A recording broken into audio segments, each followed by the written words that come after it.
नमो वरिहन्ताणं नमो सिद्धाणं नमो आयर्याणं नमो वत्सायणं नमो लोये सब्बस्साहुणं नमो वरिहन्ताणं नमो सिद्धाणं नमो आयर्याणं नमो वत्सायणं नमो लोये सब्बस्साहुणं नमो वरिहन्ताणं नमो सिद्धाणं नमो आयर्याणं नमो वत्सायणं नमो लोये सब्बस्साहुणं मङ्गलं भगवान् वीरो मङ्गलं गौतमो गणी मङ्गलं कुन्दकुन्दार्यो जैन धर्मोऽस्तु मङ्गलम्। जय जिनेन्द्र सभी को। हमने पिछली बार क्या किया था, क्या कौन से विषय पे हमने चर्चा की थी, उसके बारे में थोड़ा आज रिकैप कर लेंगे और फिर आज का जो विषय है उस पे आगे बढ़ेंगे। तो किसी को याद है हमने पिछली बार क्या क्या किन किन विषयों पर चर्चा की थी? कि दुख का कारण क्या है, सुख क्या है, और क्या स्टेप्स हैं मोक्ष के लिए हाँ मोस्टली, और पुरुषार्थ पुरुषार्थ मतलब बेसिकली पुरुषार्थ कम क्या होता है और क्या स्टेप्स लेने चाहिए मोक्ष पहुंचने हाँ, के लिए। Right right. तो ये तो एक तो हमने ये कहा था कि दुख का स्वरूप कैसा है, और दुख का स्वरूप हमने कहा था कि वो आकुलतामय है। और सुख कैसा है, तो सुख के बारे में हमने कहा था कि जो सुख है वो निराकुल है। राइट, तो जहाँ पे आकुलता ना हो वहाँ पे सुख है, और जहाँ पे आकुलता हो वो दुख रूपी है। राइट, भले हम संसार के भोग रहे हो, संसार के जो सुख भोग रहे हो, परंतु जहाँ पे हमें आकुलता रहती है तो वो दुख रूप ही है, वो सुख रूप नहीं है। राइट। तो ये जो है ये एक काफी एक जो डिटेल लेवल पे एक बात है, क्योंकि हम सामान्य से सोचते हैं कि भैया मैंने आइसक्रीम खाया तो मुझे मैंने सुख भोगा। राइट, रस इंद्रिय का सुख भोगा। मैंने कोई अच्छी मूवी देखी तो मैंने चक्षु इंद्रिय का सुख भोगा। परंतु जहाँ पे आकुलता व्याकुलता रहती है तो वो तो अल्टीमेटली दुख रूप ही माना गया है, उसको सुख रूप नहीं कहा है। राइट। तो ये एक अपनी धारणा में बिठाने वाली चीज है। और फिर हमने तो ये दुख और सुख का जो थोड़ा हमने स्वरूप समझा था। और फिर हमने ये बात की थी कि हमने जो, अच्छा मैं सबको म्यूट कर रहा हूँ, किसी को बोलना है तो बाद में अनम्यूट करके बोल सकते हैं, बट फिलहाल अगर जो लोग म्यूट नहीं हो कृपा करके अगर म्यूट कर लेंगे तो अच्छा रहेगा, तो बैकग्राउंड जो नॉइस है वो आएगा नहीं किसी को। मैंने कर तो दिया है वैसे, जो लोग नहीं म्यूट थे उनके लिए। हाँ। तो और हमने फिर ये बात की थी कि जो अ, धर्म में आगे बढ़ने का बेसिकली पुरुषार्थ अगर सही कहे तो सही पुरुषार्थ क्या है, हमने इसकी भी बात की थी। तो हमने ये कहा था कि हमने लाइक ये बेसिकली ये डिस्कस किया था कि पहले तो हम तत्वों का ज्ञान करें। राइट, हम जो स्वाध्याय करें, तत्व चर्चा करें, तो हम पहले तो तत्वों का ज्ञान ग्रहण करें। सबसे पहली बात ये है। एक बार हमने तत्वों का ज्ञान किया, उसके बाद हम तत्वों का चिंतन करें। राइट, हम मन में अपने ये मन में टटोले कि हमने आज ये पढ़ा या समझा, तो उसको हम कैसे ज्यादा गहराई से समझ सके, कैसे हम कोई हमारे जीवन में ऐसे कोई प्रसंग हुए हो या कोई उदाहरण हो, तो वो उदाहरण ऐसे ये तत्व की जो बात है वहां पे कैसे घटित होता है। राइट, हम ऐसे मन में इसके बारे में, तत्वों के बारे में चिंतन करें। और चिंतन करने के बाद हम तत्व निर्णय पे पहुंचे। राइट, और फिर ये तत्वों का निर्णय करें यानी एक तरह से तत्वों का हम श्रद्धान करें। तो हम फिर वहां पे एक हमारा श्रद्धा में बैठ जाता है कि हाँ ये बात ऐसी ही है, वस्तु का स्वरूप ऐसा ही है। राइट, और ये जो है हमारे धारणा में बैठ जाता है, श्रद्धा में बैठ जाता है। तो वहां पे हम तत्वों का निर्णय करते हैं और तत्वों का निर्णय करते हैं। और जब जैसे जैसे हम तत्वों का ज्ञान और तत्व निर्णय हमारा जब जैसे जैसे आगे बढ़ता जाएगा, तो वैसे वैसे हमें जो अपने आप तत्वों की जो समझ है, उससे हमारा जो संसार में जो ये राग द्वेष है वो कम होता जाएगा। हमारी ये जो समझ है वो सही होती जाएगी। और उससे हमें एक स्टेज ऐसा आ सकता है जहाँ पे हमें सम्यक दर्शन प्रकट हो। राइट, और सम्यक दर्शन बेसिकली वहां पे एक भेद ज्ञान होता है, जहाँ पे हम समझ लेते हैं कि ये पूरा संसार एक बाजू है और मैं एक जीव जो जीव तत्व हूँ या जीव द्रव्य हूँ वो एक दूसरी बाजू हूँ, राइट। और मैं ये सबसे न्यारा न्यारा हूँ, भिन्न हूँ, राइट। तो ये हमारे समझ में ये आएगा। और तो यहाँ पे हमारा भेद ज्ञान होगा, हमें सम्यक दर्शन होगा। और सम्यक दर्शन जो होता है वहां से अपना जो असली मोक्ष मार्ग है वो शुरू होता है, राइट। तो बेसिकली अभी अगर यदि हमारे में सम्यक दर्शन ना हो तो हमारा जो राइट एफर्ट है, राइट पुरुषार्थ है, वो बेसिकली ये तत्वों को जानने में और तत्व का निर्णय करने में होना चाहिए, राइट।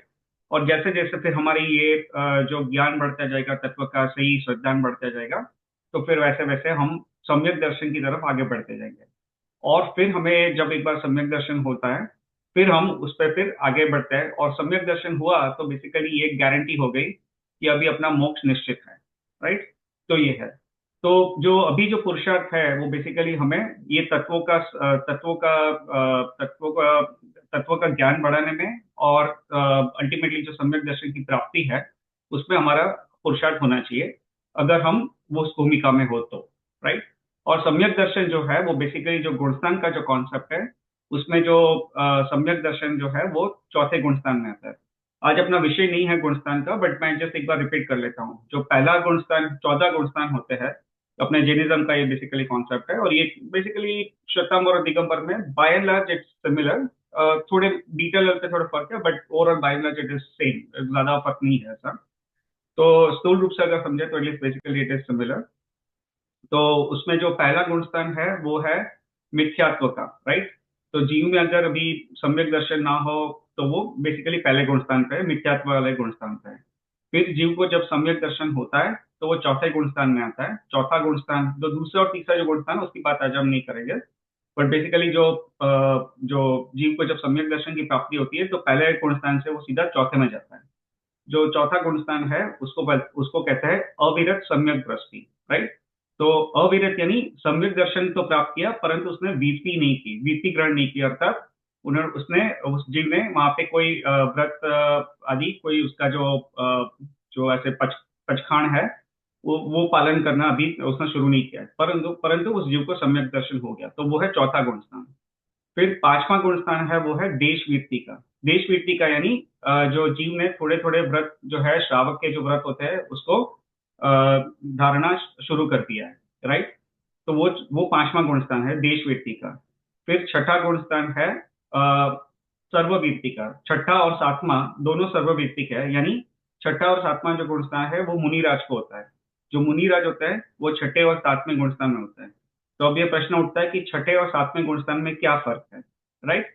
तो जो छठा गुणस्थान है उसका नाम है प्रमथ संयम, यानी संयम ग्रहण किया है जीव ने परंतु वो प्रमथ अवस्था में है, तो वो छठा गुणस्थान है। और जो सातवां गुणस्थान है उसका नाम है अप्रमथ संयत। अप्रमथ संयत यानी जो जीव ने संयम धारण किया है और वो अप्रमथ अवस्था में है, तो वो सातवां गुण स्थान है। तो जो मुनिराज है जो सही में सम्यक दर्शन युक्त है और जो सही में मुनि अवस्था में है, उनका कैसा होता है कि जो बेसिकली अपने शास्त्र में ऐसा कहा गया है कि वे छठे और सातवें गुणस्थान के बीच में झूलते हैं, क्योंकि जो सातवां गुणस्थान जो है वो अंतर्मुहूर्त से ज्यादा टिक नहीं सकता है। सो सातवां गुणस्थान है वैसा है कि उसमें बेसिकली जो है वो जो मुनि है वो शुद्ध उपयोग में रहते हैं। अभी आज हम उपयोग की बात करेंगे। तो बेसिकली वो अपने आत्मा में लीन रहता है जब सातवें गुणस्थान में होते हैं तब। और जब वे छठे गुणस्थान में आते हैं तो वे बेसिकली अपने वो शुद्ध उपयोग से बाहर निकल के वो शुभ उपयोग में आ जाते हैं, ठीक है।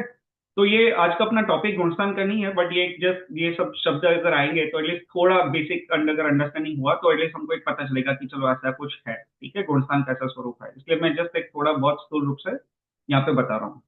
और दूसरा ये है कि जो अभी जो पंचम काल चल रहा है उसमें जो है कोई भी जीव सातवें गुणस्थान के ऊपर नहीं जा सकता है पंचम काल में, ठीक है। और इसीलिए अपना मोक्ष नहीं हो पाता है, राइट। क्योंकि हम लोग जो मोक्ष होता है जब, तो जीव जो है वो सातवें गुणस्थान के ऊपर जाता है, उसे वो श्रेणी के गुणस्थान कहते हैं।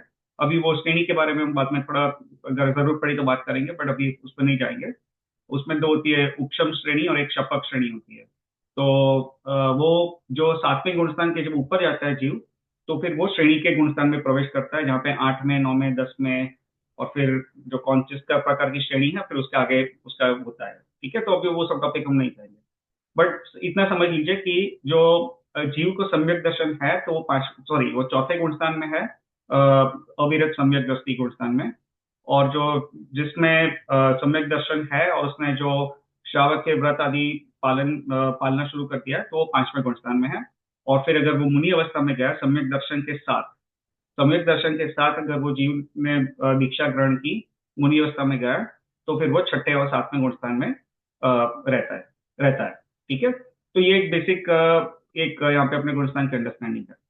तो ये अपना एक्चुअली पिछले सेशन में जो किया था, फिर उसका ये हमने थोड़ी चर्चा की। और फिर हमने ये जो अपना मोक्षमार्ग प्रकाशक से ये एक दो जो अपने कथन थे, वो उसको भी हमने थोड़ा समझा था। एक बार वापस एक जस्ट टूल रूप से बता रहा हूँ कि यहाँ पे ये तो वो पॉइंट है जहाँ पे ये कहा है कि टोडर मिल जी ने कि आगम ज्ञान, सुनो, जीव का मुख्य कर्तव्य तो आगम ज्ञान है। उसके होने से तत्वों का श्रद्धान है। तत्वों का श्रद्धान होने से अ, अम, स्वयं भाव होता है। और आगम ज्ञान से आत्मा ज्ञान की प्राप्ति होती है, तब सहज ही मोक्ष की प्राप्ति होती है। तो बेसिकली हमने जो स्टेप कहा, जो वो तीन स्टेप कहा कि पहले तत्व का ज्ञान करो, तत्व का चिंतन करो, और फिर तत्व का निर्णय करो। तो ये बेसिकली, ये दूसरे शब्दों में वही बात यहाँ पे कही गई है। और फिर हमने जो दूसरी बात जो यहाँ पे कही थी कि हम, ये कोई कहता है कि भैया तप व्रत आदि का कोई इंपॉर्टेंस नहीं है क्या, तो यहाँ पे ये टोडरमल जी ने ये कहा है कि जो तत्व विचार रहित दिवाली की प्रतीति करे, बहुत शास्त्रों का अभ्यास करे, व्रतादि पाले, तपस्चरण आदि करे, उसको तो सम्यक्त्व होने का अधिकार नहीं है। यानी क्या कहा कि अगर हम तत्व विचार ना करें और ये ऐसे बाह्य क्रियाएं करे, बाहर की क्रियाएं करे, तो वो उसे सम्यक दर्शन होने का अधिकार नहीं है। यानी that person is not eligible to get samyak darshan. भले इतनी बाहर से इतनी क्रियाएं कर ली, परंतु तत्व विचार नहीं किया, तो वो सम्यक दर्शन का अधिकारी नहीं होता है। और तत्व विचार सहित इसके बिना भी सम्यक्त्व का अधिकारी होता है। तो यहाँ पे इंपॉर्टेंस किस चीज का हुआ? तत्व विचार का हुआ। जो बाहर की जो क्रियाएं है उसका इंपॉर्टेंस नहीं है और या कम है, राइट। जो तत्व विचार है उसका इंपॉर्टेंस ज्यादा है, राइट। तो ये बेसिकली ये पॉइंट यहाँ पे जो टोडर मिल्जर ने कहा है। ठीक है, फिर और हमने फिर ये कहा था कि जो एक पॉइंट कवर किया था कि अज्ञानी जीव क्या गलती करता है। तो हमने ये कहा था कि अज्ञानी जीव ये गलती करता है कि पाप में सुख और पुण्य में धर्म मानता है, राइट। हमने ये भी एक पॉइंट कवर किया था कि पाप में सुख मानता है, संसार के भोगों में, विषय सुख में, उसमें वो सुख मानता है। और जो पुण्य के जो कार्य है उसमें वो धर्म मानता है कि जो पुण्य किए, जिस कार्य से पुण्य हुआ, वो वहां पे मानता है कि मैंने धर्म कर लिया। परंतु वो पुण्य का जो कार्य है और धर्म है वो भिन्न है, वो दोनों सेम नहीं है, राइट। तो वहां पे अज्ञानी जीव वहां पे यहाँ पे एक गलती करता है। ठीक है, तो ये इतना हमने पिछली बार कवर किया था। अब इस बार आज का जो सेशन है उसके पास अपने पास बेसिकली इतना कंटेंट है कि 3 घंटे चल सकता है, लेकिन अपने पास है 1.5 घंटा है। तो मैं जितने इसी विषय पे थोड़े पॉइंट्स ज्यादा कवर करने का प्रयास करूंगा। और फिर आप एज यूजुअल आपको किसी को भी कोई क्वेश्चन हो तो पूछ सकते हैं। और फिर क्या है कि आज will try to wrap up this topic. हम पता है कि we we have more things to cover then the amount of time we have, but will still try to wrap up this topic today. So जिससे कि हम अगले session से फिर हम दूसरे टॉपिक्स को फिर आगे उसमें बढ़ सकें। ठीक है, ठीक है। तो यहाँ पे एक इम्पोर्टेंट पॉइंट ये है, ये देखिए, ये जो चीजें ना, अगर हम पहली बार पढ़ रहे हो ना, तो हो सकता है कि ये पहले हमारे दिमाग में सीधी तरह ना बैठे, या हमें थोड़ा समय चाहिए लगे ये सब समझने में, ऐसा हो सकता है। तो यदि कोई चीज अगर तुरंत ही दिमाग में ना बैठे तो कोई बात नहीं, पर परंतु एटलीस्ट इसको एटलीस्ट इसको एक पॉइंट से समझना कि हाँ ठीक है, शास्त्र में ऐसा कहा गया है। अब मैं इसको कैसे समझूं, मुझे क्या अगर नहीं समझ में आ रहा है तो इसके लिए ज्यादा एक्सप्लेनेशन लूं कहीं से, शास्त्र के आधार से, या किसी पंडित को पूछूं, कोई ज्ञानी जीव है उसको पूछूं, तो फिर वो एक कर सकते हैं, राइट। क्योंकि जैसे हम लौकिक जीवन में भी जैसे स्कूल में कुछ पढ़ते हैं तो पहली बार दिमाग में वो चीज नहीं बैठती है, फिर हम उसके बारे में क्या है उसको चिंतन करते हैं, फिर वापस उसको पढ़ते हैं, फिर अपने प्रोफेसर को पूछते हैं। तो ये सब करने से फिर बाद में जो है वो कॉन्सेप्ट अपना क्लियर होता है, राइट। तो वैसे ही आज अगर जैसे कोई चीज हम नहीं सब पढ़े, नॉट जस्ट आज बट इवन पूरे ये अपना जो तत्व चर्चा आप पिछले सेशन हुए अभी का है और जो भविष्य में भी होंगे, उसमें कोई चीज ना पता चले तो उसमें कोई घबराने की जरूरत नहीं है, राइट। क्योंकि हमें ये समझना है कि ठीक है मैंने आज ये ज्ञान तो ग्रहण किया, अब मुझे इसका चिंतन करना बाकी है और उसका तत्व का जो निर्णय है वो करना बाकी है। फिर आप चिंतन करोगे, कोई क्वेश्चन आएंगे तो पूछोगे, उसमें वो कॉन्सेप्ट क्लियर करने के लिए और शास्त्र का आधार लोगे और वो समझोगे, और फिर वो एक बार समझ में आ जाएगा, then it will you will be comfortable with that, ऐसा है। सो ऐसा नहीं है कि सबसे पहली बार जब वो हम जाने तो तुरंत ही अपने दिमाग में बैठ जाए, ऐसा जरूरी नहीं, राइट। सो ऐसा है। ठीक है, एक यहाँ पे एक इंपॉर्टेंट पॉइंट है, तो मैं जस्ट एक अपनी स्क्रीन शेयर कर रहा हूँ तो उसको भी एक कवर कर लेते हैं। यहाँ पे क्या कहा है कि बंध मुक्ति के संबंध में क्या सिद्धांत है। ठीक है, तो ये टॉपिक पे हम ज्यादा आज थोड़ा चर्चा भी होगी आगे। पर यहाँ पे क्या कहा है कि पर लक्ष्य से बंधन और स्व लक्ष्य से मुक्ति होती है। पर लक्ष्य होने पर शुभ भाव भी अशुद्ध अशुद्ध उपयोग ही है, संसार का कारण है। और जहां स्व लक्ष्य है वहां शुद्ध उपयोग है, मुक्ति का कारण है। ठीक है, तो यहाँ पे बेसिकली शुद्ध उपयोग और अशुद्ध उपयोग, यहाँ पे ये दो शब्द आए, राइट। तो बेसिकली शुद्ध उपयोग और अशुद्ध उपयोग में क्या उसका क्या मतलब है। अभी आज इसको थोड़ा हम स्थूल रूप से समझेंगे, क्योंकि अपने पास बहुत चीजें कवर करनी है। बट पहले तो उपयोग, उपयोग का अर्थ क्या है, किसी को पता है? What is the meaning of उपयोग?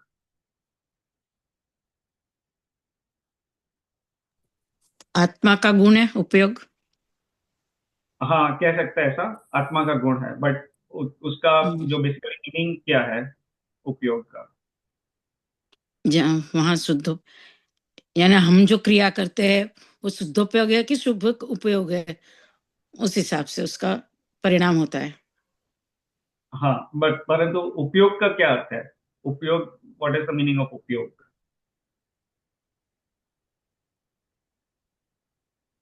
कार्य।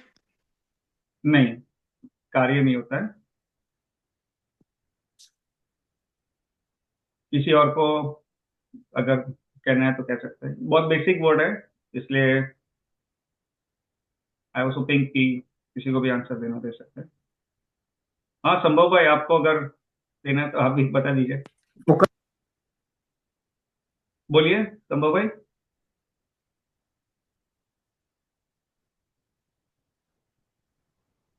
अच्छा, मुझे अभी तक संभव भाई की आवाज ठीक से नहीं आई, बट ठीक है चलो मैं ही बता देता हूँ। देखिए, उपयोग जो है वो ज्ञान और दर्शन, ये जैसे आंटी ने कहा कि आत्मा के गुण है, राइट, सही है, बट बेसिकली उपयोग का अर्थ होता है कि ज्ञान और दर्शन, राइट। तो हमारे जो ज्ञान और दर्शन की जो प्रवृत्ति रहती है उसे हम उपयोग कहते हैं। ठीक है, तो ये उपयोग के बारे में, और अभी जो ज्ञान और दर्शन है ना, वो एक टॉपिक हम पूरा डिटेल में लेंगे जिसपे हम शायद 1.5 घंटे के 1 से 2 सेशन अपने हो जाएंगे, right. We will probably end up spending 3 hours just talking about gyan and darshan, तो वो पूरा हम डिटेल में लेंगे। और अपना it will be one of the next topic. जो अभी अभी के जो टॉपिक थोड़े फिनिश हो जाएंगे उसके बाद हम ये पूरा ज्ञान और दर्शन का टॉपिक लेंगे। एक्चुअली दर्शन और ज्ञान ऐसे कहना चाहिए, क्योंकि क्रम ऐसा है कि पहले दर्शन है फिर ज्ञान है, सामान्य से ऐसा है छद्मस्त जीव के लिए। तो बेसिकली दर्शन और ज्ञान का जो अपनी जो क्रियाएं होती है, दर्शन और ज्ञान की जो प्रवृत्ति होती है, उसे हम उपयोग कहते हैं। ठीक है, तो बेसिकली उपयोग का मतलब है दर्शन और ज्ञान। ठीक है, अभी यहाँ पे जो है शब्द, यहाँ पे क्या कहा कि पर लक्ष्य से बंधन और स्वलक्ष्य से मुक्ति होती है, और पर लक्ष्य होने पर शुभ भाव भी अशुद्ध उपयोग ही है। देखिए, उपयोग जो है यानी ज्ञान और दर्शन की जो प्रवृत्ति है वो दो प्रकार की होती है, एक शुद्ध उपयोग और एक अशुद्ध उपयोग। ठीक है, शुद्ध उपयोग यानी स्व स्व के लक्ष्य से होती है, यानी जहां पे जब हम पूरे परद्रव्य से हमारी दृष्टि हटती है और हमारे जो आत्मा में लगती है, हमारी दृष्टि हमारे स्वभाव में लगती है और हम उसमें लीन रहते हैं, आत्मा में लीन रहते हैं, तो वो जो है वो शुद्ध उपयोग कहलाता है। ठीक है, और जहां पे हम कहीं ना कहीं हमारी पर द्रव्य पे हमारी कहीं ना कहीं दृष्टि रहती है, तो उसे हम अशुद्ध उपयोग कहते हैं। अशुद्ध उपयोग जो है, ये शब्द एक्चुअली शास्त्र में कम आएगा अशुद्ध उपयोग के बेसिकली, बट ऐसा नहीं कि नहीं आता, बट इसके इसके दो भेद है अशुद्ध उपयोग के। अशुद्ध उपयोग के दो भेद है। उसका एक भेद है शुभ उपयोग और एक है अशुभ उपयोग। यहाँ पे मैंने शब्द यूज किया शुभ, ओके, नॉट शुद्ध, शुभ, शुभ, ठीक है। तो शुभ उपयोग, अशुद्ध उपयोग के दो भेद है, एक है शुभ उपयोग और एक है अशुभ उपयोग, ठीक है। तो जो हम पूजा आदि करते हैं, तो हम जैसे मंदिर में गए, तीर्थंकर भगवान की हमने वंदना की, भगवान की हमने पूजा पढ़ी, तो वो कौन सा आएगा? वो अशुद्ध उपयोग आएगा, सॉरी, अशुभ उपयोग आएगा, शुभ उपयोग आएगा या शुद्ध उपयोग आएगा? शुभ, शुद्ध शुभ, उपयोग। शुभ। हाँ, शुभ उपयोग, करेक्ट। वो शुभ उपयोग आएगा, क्योंकि यहाँ पे हमारी देखिए, जब भगवान की हम तीर्थंकर की वंदना करते हैं, भगवान की पूजा करते हैं, तो वो भी अशुद्ध उपयोग में आता है, राइट? बिकॉज इसमें यहाँ पे हम पर पे हमारी दृष्टि है, तीर्थंकर भी, भगवान भी हमारे पर है, राइट? ये एक थोड़ी गहराई वाली बात है जो इसमें घबरा मत जाना, क्योंकि ये पर से स्व का जो लक्ष्य है वो उसकी इंपॉर्टेंस ज्यादा है अपने शास्त्र में, राइट? हम लोग कई बार इसको समझ नहीं पाते हैं, और या तो इसका इंपॉर्टेंस समझते नहीं है, तो इसलिए हम अगर कोई ऐसा कथन करे तो ये बोलेंगे कि भैया आप तीर्थंकर भगवान को भी आप इंपॉर्टेंस नहीं दे रहे हो। ऐसा ऐसा नहीं है यहाँ पे। इट्स एवरीथिंग, ये things are little bit relative, right? So ऐसा है। अभी इसके बारे में हम ज्यादा चर्चा करेंगे, बट अभी just I am just going by the word, ये वर्ड का जो मीनिंग है वही बता रहा हूँ। तो जो जब भगवान की हम वंदना करते हैं, भक्ति करते हैं, पूजा करते हैं, तो वो भी शुभ उपयोग है, और शुभ उपयोग इज अ टाइप ऑफ अशुद्ध उपयोग, राइट? तो वो शुभ उपयोग है, और शुभ उपयोग जो है वो भी यहाँ पे क्या कहा है कि पर लक्ष्य होने पर शुभ भाव भी अशुद्ध उपयोग, यानी यहाँ पे शुभ उपयोग जो है, शुभ भाव जो है वो शुभ उपयोग हो जाता है, और वो भी संसार का कारण है, ठीक है। ये एक निश्चय नहीं से कहा है यहाँ पे। तो व्यवहार नहीं से एक थोड़ा चीजें थोड़ी डिफरेंट है, निश्चय नहीं से अलग है। अभी अपना जो नई का टॉपिक भी हम तो जितना जल्दी हो पाए लेंगे, तो उसमें व्यवहार नहीं, निश्चय नहीं, उसको थोड़ा हम डिटेल में फिर समझेंगे। बट अभी just I just keep it to the point. तो ये निश्चय नहीं से ऐसा एक थोड़ा ये है कि जो, और बेसिकली दिस इज ट्रू, इसमें कुछ गलत नहीं है, बट जस्ट अभी ये सब पढ़ के घबरा मत जाना अगर दिमाग में तुरंत ना बैठे तो बेसिकली जो शुभ उपयोग है वो भी संसार का कारण है, और जहां स्व लक्ष्य है वहां शुद्ध उपयोग है, और वो मुक्ति का कारण है, ठीक है। तो ये जो है, जो अपने स्वलक्ष्य से जो भी हम जो पुरुषार्थ करते हैं वो मुक्ति का कारण है, और पर लक्ष्य से जो करते हैं वो सामान्य से बंधन का कारण है, सामान्य से, ठीक है। तो ये है, अभी इसी के बारे में हम ज्यादा आज थोड़ा अपना पूरा ये टॉपिक, ऐसे ये टॉपिक इस पॉइंट पे ज्यादा चलेगा, तो will try to talk a little bit more in detail about this. एक एक प्रश्न था, पूछो। हाँ हाँ। शुद्ध परमात्मा तीर्थंकर की हम पूजा वगैरह करते हैं, पर तब मेरे भाव शुद्ध रहते हैं, तो फिर वो कुछ से उपयोग में जाएगा, क्योंकि भाव के ऊपर भी डिपेंड रहेगा ना। भाव के ऊपर डिपेंड रहेगा, बराबर है। तो सामान्य से कैसा होता है कि जब हम तीर्थंकर की पूजा करते हैं और ये वंदना करते हैं, तो हमारे भाव कहाँ पे रहता है? अपने आत्मा में रहता है या भगवान की प्रतिमा पे पूजा के क्रिया में रहता है? कहाँ पे रहता है? कभी, मैं तो बोल रही हूँ ना, दोनों में रह सकते हैं। किसके भाव कहाँ पर है, वो तो सिर्फ केवल ज्ञान ही जाने। हाँ, सही बात है। परंतु सामान्य से जब मैं अगर कोई पूजा की क्रिया कर रहा हूँ, भगवान का प्रक्षाल कर रहा हूँ, भगवान की वंदना कर रहा हूँ, वो प्रतिमा की प्रदक्षिणा दे हाँ, रहा हूँ, पर बहुत बार और मैं करती थी तो मैं ऐसे ही सोचती थी, मैं मेरे आत्मा का पक्षाल कर रही हूँ, मेरे आत्मा के लिए हाँ ये कर रही हूँ। हाँ, नहीं, बहुत अच्छी बात है, बहुत अच्छी बात है। तो सामान्य से मैं बता रहा हूँ कि जब हम मंदिर में है, सामने प्रतिमा जी है, और ये भगवान की जब हम वंदना कर रहे हैं, तो हमारे सामान्य से जो भाव है वो भगवान के गुण पे रहते हैं, भगवान की प्रतिमा पे रहते हैं, इस क्रिया पे रहते हैं, राइट, सामान्य से। तो वहां पे जो है वो शुभ उपयोग हो गया। परंतु यदि अगर आप ये सब क्रिया करते करते हम अपने आत्मा का चिंतन करने लगे, और जैसे आपने एक कहा कि मैं अपने आत्मा, अपना जो फोकस अपने आत्मा में चला गया, अपना उपयोग आत्मा में चला गया, भले हम बाहर से इस क्रिया को कर रहे हैं, परंतु अपना जो उपयोग है वो मन से जो है अपने आत्मा पर है, तो वो शुद्ध उपयोग भी हो सकता है, राइट? तो संभव है, ऐसा नहीं है कि इट्स नॉट पॉसिबल। बट सामान्य से जब ये मंदिर में क्रिया करते हैं तो हम शुभ भाव में रहते हैं, शुद्ध भाव में नहीं रहते सामान्य से, ऐसा है। और वो जो शुद्ध शुद्ध भाव जो है वो भी क्षणिक रहेगा, राइट, क्योंकि आप जैसे ये सब बाहर की क्रिया जो है, ऐसा नहीं है कि अगर आप जैसे ध्यान में हो, मेडिटेशन में हो, तो क्या है, कोई बाहर की क्रिया जो है वो बंद हो जाती है, राइट, क्योंकि वहां पे फिर आप कोई बाहर की क्रिया ऐसे कर नहीं रहे हो, आप या तो खड़गासन में हो या पद्मासन में हो सामान्य से, और वहां पे आप मेडिटेशन कर रहे हो, तो फिर वो जो है वो पूरा जो उपयोग है वो पूरी तरह अपना, फिर अगर आप केंद्रित करना चाहे अगर आत्मा पे तो कर सकते हैं। बट ये सामान्य से जो है वो अपना जो ये सब जो क्रियाएं कर रहे होता है जब मंदिर जी में, तो उसमें जो है अपना उपयोग सामान्य से शुभ उपयोग होता है सामान्य से। बट ये आपने जो कहा वो सही है, अल्टीमेटली जो अपने भाव पे निर्भर करता है, ऐसा है। ठीक है, थैंक यू। चलिए अभी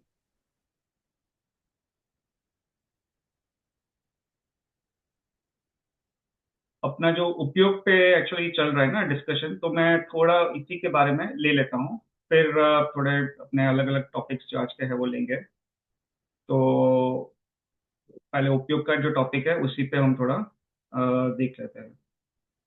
देखिए, हमने अशुद्ध उपयोग की बात की, तो अभी थोड़ा अशुद्ध उपयोग क्या होता है पहले उसको हम देख लेते हैं। तो ये सब शब्दों का थोड़ा एक मीनिंग अपना जो है सामान्य से हम समझ लेंगे।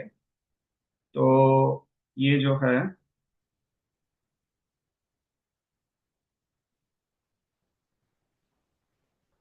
देखिए, ये अशुद्ध उपयोग, सॉरी अशुद्ध नहीं, अशुभ उपयोग, अशुभ उपयोग है उसका लक्षण। देखिए, उपयोग जो है सामान्य से उसके तीन प्रकार है, वैसे दो प्रकार है, शुद्ध और अशुद्ध, लेकिन अशुद्ध के दो भेद होते हैं। एक जो है वो शुभ उपयोग और एक है अशुभ उपयोग। तो यहाँ पे जो पहले है अशुभ उपयोग है उसको समझ ले। तो अशुभ उपयोग क्या होता है, तो यहाँ पे जो है वो लिखा है कि जीवों पर दया तथा सम्यक दर्शन ज्ञान रूपी उपयोग पुण्य कर्म के आश्रव के कारण है।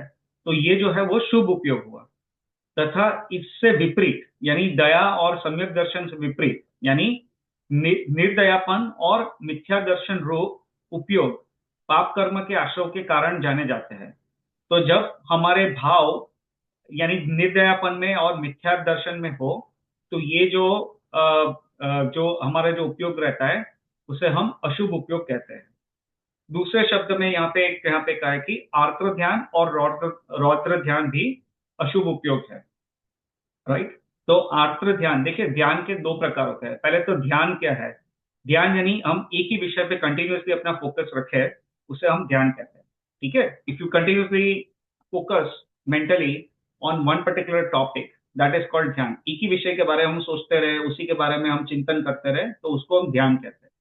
ध्यान चार प्रकार के होते हैं, आर्द्र ध्यान, रौद्र ध्यान, धर्म ध्यान और शुक्ल ध्यान। ठीक है, यहाँ पे क्या कह रहा है कि आर्द्र ध्यान और रौद्र ध्यान वो अशुभ भाव है और वो अशुभ उपयोग है। सो आर्द्र ध्यान का मतलब क्या होता है, किसी को पता है?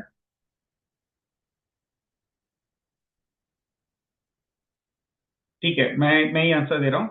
आर्द्र ध्यान इज बेसिकली, जो आर्द्र ध्यान की भी स्पेसिफिक डेफिनेशन आती है, बट अगर बहुत बेसिक लेवल में अगर समझाऊं तो आर्द्र ध्यान इज बेसिकली अपना इष्ट इष्ट वियोग, अनिष्ट संयोग, ये जो है वो बेसिकली दो पॉइंट्स आते हैं आत्म ध्यान में। ठीक है, तो इष्ट इष्ट वियोग यानी जो वस्तु या व्यक्ति हमारे लिए इष्ट है, जो हमें अच्छा लगता है, उसका वियोग हो गया, तो हम उसकी चिंता करते हैं, राइट। जैसे मुझे एक पेन है, मेरी फेवरेट पेन है, मुझे किसी ने गिफ्ट दी थी, मुझे बहुत अच्छी लगती है, मैंने उसको बहुत सालों से संभाल के रखी है, और मेरे बच्चे ने उसको खेलते खेलते तोड़ दिया, राइट।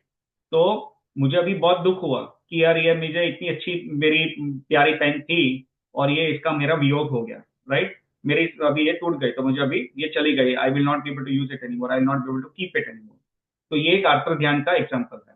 वैसे ही अनिष्ट संयोग, यानी जो वस्तु हमारे लिए अनिष्ट है, जो हमें अच्छी नहीं लगती है, उसका संयोग हुआ तो भी हमें चिंता होती है, राइट।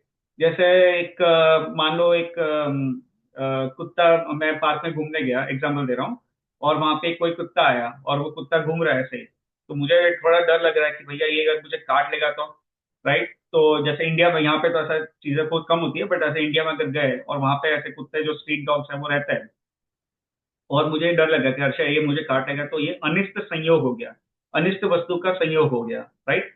तो उससे मुझे जो चिंता हुई, और कंटिन्यूसली इसके बारे में मैं अभी, मेरा उपयोग वहीं पे रहता है कि भैया ये मुझे काट लिया तो चलो मैं जैसा हो सके जितना दूर हो सके चला जाऊं, और कोई सेफ जगह पे चला जाऊं।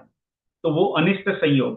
तो आर्त्र ध्यान का बेसिकली ये दो पॉइंट्स उसमें आते हैं कि इष्ट वियोग और अनिष्ट संयोग, ये जो है उस पे हम जब हमारा चिंतन होता है तो आर्त्र ध्यान बेसिकली सामान्य से कहें तो चिंता, हम जीवन में, हमारे लौकिक जीवन में जो भी हम चिंता करते हैं, वो चिंता है जो है वो बेसिकली इसमें आती है आर्त्र ध्यान में। और रौद्र ध्यान जो है वो हिंसा के परिणाम है, उसका भी एक स्पेसिफिक डेफिनेशन है, उसका एक, there are different type of raudra dhyan, जो सब आता है अपने शास्त्र में, we are not going into all the details. But आर्द्र ध्यान और रौद्र ध्यान जो हिंसा के परिणाम है वो भी अशुभ भाव है, राइट। तो आर्द्र ध्यान और रौद्र ध्यान जो है वो भी अशुभ उपयोग में आते हैं, ठीक है। तो ये है। फिर यहाँ पे और एक पॉइंट रहा है कि जिसका उपयोग विषय कषायों में उगाढ़ यानी मग्न हो, फिर कुश कुश्रुति, कुविचार और कुसंगति में लगा हुआ है, उग्र है तथा उन्मार्ग में लगा हुआ है, उसके अशुभ उपयोग है, राइट। तो ये अशुभ उपयोग का है, और एक का है कि जो गलत विचारों, गलत उन्मार्ग में, कुसंगति में लगा हुआ है, कुविचार जो गलत विचार है उसमें लगा हुआ है, तो वो भी अशुभ उपयोग है। और फिर यहाँ पे और एक पॉइंट है कि शुभ उपयोग के लक्षण में प्रशस्त राग तथा चित्त प्रसाद को शुभ बताया है, तथा मोह, द्वेष व अप्रशस्त राग होता है वह अशुभ उपयोग है। तो अशुभ उपयोग क्या है? मोह, द्वेष और अप्रशस्त राग, वो है वो अशुभ उपयोग है। यहाँ पे देखिए ये शब्द आया प्रशस्त और अप्रशस्त, इसके बारे में किसी को पता है? प्रशस्त क्या होता है और अप्रशस्त क्या होता है?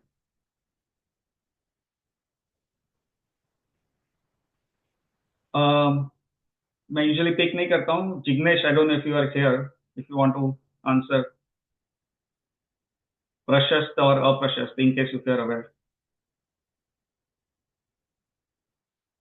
ठीक है, तो चलिए मैं ही बताता हूँ इसका मीनिंग। तो प्रशस्त और अप्रशस्त, यहाँ पे दो शब्द है, राइट। यहाँ पे जो कहा है शुभ, शुभ जो है, शुभ जो उपयोग है उसकी बात में क्या कहा? प्रशस्त राग। प्रशस्त राग जो है, राग का मीनिंग क्या होता है? राग का मीनिंग तो कोई ना कोई बताएगा, चलो ये नहीं मैं बताने वाला हूँ। लाइक। हाँ विशाल भाई, बराबर है। या राग यानी कोई चीज हमें अच्छी लगती है, you like something, that is called राग, राइट। तो इसमें जो है वो प्रशस्त राग का है। जो प्रशस्त राग जो है यानी ये सामान्य से, मतलब अभी इसके जो टेक्निकल जो डेफिनेशन है वो मैं नहीं कर रहा हूँ, बट जो सामान्य से, जो कोई ये जो अच्छी चीज जो है और उसके लिए हमारा जो अनुराग होता होता है, उसे हम प्रशस्त राग कहते हैं, राइट। तो जैसे तीर्थंकर भगवान है, कोई कहता है कि मुझे मंदिर जाना अच्छा लगता है, कोई कहता है कि मुझे भगवान की भक्ति करना अच्छा लगता है, कोई कहता है कि मुझे भगवान की पूजा अर्चना करना अच्छा लगता है, तो वो भी एक राग है। परंतु वो क्या हुआ, वो एक प्रशस्त राग हो गया, राइट। क्योंकि ये एक बेसिकली जो शुभ कार्य में अपना राग है, तो वो शुभ कार्य का जो राग है उसे हम प्रशस्त राग कहते हैं। और वैसे ही यहाँ पे क्या है, कोई अशुभ कार्य का जो हमारा राग है उसे हम अप्रशस्त राग कहते हैं, राइट। जैसे कोई जैसे कहीं कोई हिंसा का कार्य चल रहा है, राइट, और किसी को वो या तो करना अच्छा लगता है या देखना अच्छा लगता है, तो बोलेगा कि मुझे तो ऐसा करना अच्छा लगता है, राइट। कोई कहे, जैसे कोई कहे कि भाई मुझे नॉनवेज खाना अच्छा लगता है, तो वो है वो अप्रशस्त राग है। राग तो है खाने का, परंतु वो एक जो शुभ चीज है उसका नहीं है, वो एक हिंसा के कार्य का राग है या तो कोई अशुभ कार्य का राग है, तो उसका जो राग है उसको अप्रशस्त राग कहते हैं। तो जो प्रशस्त राग जो है वो बेसिकली शुभ उपयोग में आता है, और जो अप्रशस्त राग है वो अशुभ उपयोग में आता है। जैसे कषाय की बात कहेंगे, तो जैसे अभी एक दूसरा एग्जांपल दे रहा हूँ कि जो कषाय है उसमें क्रोध, मान, माया और लोभ, ये चार कषाय होते हैं, राइट। अभी जैसे मैंने कोई नेबर है और उससे मेरा झगड़ा हो गया, एग्जांपल दे रहा हूँ, और मैंने फिर उस पर क्रोध किया, तो वो जो है वो अप्रशस्त कषाय हो गया, राइट। परंतु आज मेरा बच्चा कहीं कुछ गलती कर रहा है और मैं उस पर गुस्सा कर रहा हूँ, और उस पर गुस्सा करके मैं उसको बता रहा हूँ कि भैया ये मत कर तू, क्योंकि ये गलत है, ये हिंसा का कार्य है और ये हम हमारे लिए योग्य नहीं है। तो यहाँ पे भी मैंने गुस्सा किया, यानी गुस्सा जो है वो क्रोध किया, क्रोध तो कषाय में आ गया, परंतु वो प्रशस्त कसाई में आ जाएगा, राइट? क्योंकि वो कषाय करने का कारण क्या है? ये जो जीव को या बच्चे को यहाँ पे सही मार्ग में लेके आना, वो उसका कषाय का कारण है, तो वो प्रशस्त कषाय है। तो प्रशस्त कषाय जो है वो भी बेसिकली शुभ शुभ उपयोग में आता है एक तरह से, ठीक है। चलिए, अभी तो हमने जो है वो अशुभ उपयोग क्या है उसका लक्षण समझा कि अशुभ उपयोग क्या होता है, राइट? तो ये अशुभ उपयोग है, उसका मीनिंग हमने समझा। फिर हम आते हैं शुभ उपयोग में, ठीक है। तो ये जो यहाँ पे अभी है स्क्रीन पे, वो शुभ उपयोग है। शुभ उपयोग किसे कहते हैं? तो ये ऑलरेडी हमने समझ लिया, तो इसको थोड़ा हम जल्दी से ले लेंगे। शुभ उपयोग क्या है? जीवों पर दया, शुद्ध मन वचन काया की क्रिया। एक्चुअली शुद्ध मन वचन काया की क्रिया, ये आई थिंक क्या, ठीक है। जीवों पर दया, शुद्ध मन वचन काया की क्रिया, शुद्ध दर्शन ज्ञान रूप उपयोग, ये पुण्य कर्म के आश्रय है। यहाँ पे एक्चुअली शुद्ध शब्द है, but I would rather think it should be Shubh. So I am not fully sure, but मेरे अंडरस्टैंडिंग के हिसाब से यहाँ पे शुभ होना चाहिए। तो शुभ मन वचन काया की क्रिया और शुभ दर्शन ज्ञान रूप उपयोग हो, तो ये पुण्य कर्म के आश्रय का कारण है। तो जो शुभ उपयोग है, सॉरी, शुभ उपयोग है, वो पुण्य कर्म के आश्रय का कारण है। आश्रय यानी कर्म का आना। सामान्य से कहे तो ये जो सात तत्व है उसका हम जो द्रव्य संग्रह में आएगा बाद में, तो उस पर सात तत्वों का स्वरूप पूरे डिटेल में समझेंगे, बट अभी बहुत ही सामान्य से कह रहा हूँ कि जो आश्रय है यानी नए कर्मों का आना, तो ये पुण्य कर्म जो है उससे आता है। और किससे आता है? कि जीवों पर दया। फिर शुभ मन वचन, यहाँ पे मैं शुद्ध नहीं पढ़ रहा हूँ, शुभ पढ़ रहा हूँ, लिखा है शुद्ध पर मैं उसको शुभ मान रहा हूँ कि शुभ होना चाहिए। तो शुभ मन वचन काय की क्रिया और शुभ दर्शन ज्ञान ज्ञान रूप उपयोग जो है, वो पुण्य कर्म के आश्रय का कारण है, और वो शुभ उपयोग है। हाँ विश्वनाथ। मुझे ऐसा लग रहा है कि यहाँ पे शुद्ध का वर्ड इसलिए यूज किया है कि वो कह रहे हैं कि आप शुद्ध मन यानी प्योर मन से, प्योर वचन से आप जाओ। मे बी दैट्स हाँ why they are using the word शुद्ध, not in the way of कि शुद्ध अपने आप में हम देख रहे हैं। Maybe that's why they are using the word. That's my suspicion at least. या यू कुड बी राइट, हो सकता है, क्योंकि यहाँ पे क्या है, जो अपेक्षा से बात कही है वो अपेक्षा को समझना जरूरी है। तो आप जो कह रहे हैं वो सही है, क्योंकि यहाँ पे शब्द शुद्ध यूज किया है, परंतु अपेक्षा जो है वो जैसा आपने समझाया उस अपेक्षा से शायद कहा हो, तो ये हो सकता है। तो इट कुड बी ट्रू, जो आप कह रहे हैं वो भी सही हो सकता है। ठीक है। फिर यहाँ पे जो दूसरा जो शब्द, यहाँ पे जो दूसरा एक लक्षण का है शुभ उपयोग का, ये क्या क्या है? धर्म ध्यान जो है वो शुभ भाव है। अब यहाँ पे भी किस अपेक्षा से धर्म ध्यान का जो मीनिंग है वो क्या निकालना चाहिए? यहाँ पे धर्म ध्यान जो है वो बेसिकली हम जो सामान्य से जो जिससे हम धर्म की क्रिया मानते हैं या करते हैं, जैसे मंदिर गए, पूजा की, व्रत आदि किए, सामायिक प्रतिक्रमण किए, ये सब जो है उसे भी शुभ भाव माना गया है। तो यहाँ पे धर्म ध्यान का मीनिंग वो लेगा। तो धर्म ध्यान है वो भी शुभ भाव है, वो भी कहा है। और फिर यहाँ पे तीसरा एक पॉइंट यहाँ पे कहा है कि देव गुरु और यति की पूजा में तथा दान में एवं सुशीलों में और उपवास आदि में लीन आत्मा शुभोपयोग शुभोपयोगमार्ग शुभो सॉरी शुभोपयोगात्मक है, ठीक है। तो बेसिकली क्या कहा कि ये देव गुरु की पूजा, दान आदि की क्रिया, सुशील की जो अवस्था है वो, फिर उपवास आदि की जो क्रिया है वो, ये सब जो है वो सब शुभ उपयोग में आता है, ठीक है। जो जिनेन्द्रो अरंतों को जानता है, सिद्धों तथा अंगारों की श्रद्धा करता है, अर्थात पंच परमेष्टि में अनुरक्त है और जीवों के प्रति अनुकंपा युक्त है, उसके वह शुभ उपयोग है, राइट। तो ये जो भगवान की जो आस्था है जो है, ये सब है वो भी शुभ उपयोग में आता है, राइट। ये है, तो शुभ उपयोग का जो स्वरूप है वो इस तरह बताया गया है अपने शास्त्रों में, ठीक है। और जो अभी तो हमने अशुभ उपयोग समझा, शुभ उपयोग समझा, अभी शुद्ध उपयोग को समझते हैं। तो शुद्ध उपयोग, ठीक है, जो शुद्ध उपयोग है वो यहाँ पे है। तो शुद्ध उपयोग का क्या मीनिंग है, ये थोड़ा अपने अपना ऑलरेडी डिस्कशन हमने हो गया, but will cover it all this different points also. तो शुद्ध भाव है, सो अपना शुद्ध स्वभाव आप में ही है, ऐसा जानना चाहिए। राइट। तो शुद्ध शुद्ध भाव है वो बेसिकली अपना शुद्ध स्वभाव है, वो अपने आप में ही है, यानी बेसिकली हम अपने आप में रहते हैं। पहले तो अपनी पर द्रव्य से अपनी दृष्टि हट जाती है और अपने स्वरूप में लीन हो जाती है, वो शुद्ध भाव है और वो शुद्ध उपयोग है। बेसिकली इसका एक ये मीनिंग रहता है यहाँ पे। फिर दूसरा यहाँ पे क्या कहा है कि अ, समता तथा माध्यस्थता, शुद्ध भाव तथा वितरागता, चारित्र तथा धर्म, ये सब स्वभाव की आराधना कहे गए हैं। और फिर ये क्या कहा है कि परम भावों में, सॉरी, पर भावों से रहित परम भाव स्वरूप सामान्य निज बोध में तथा तत्वों की आराधना में युक्त रहने वाला ही शुद्ध चारित्र कहा गया है।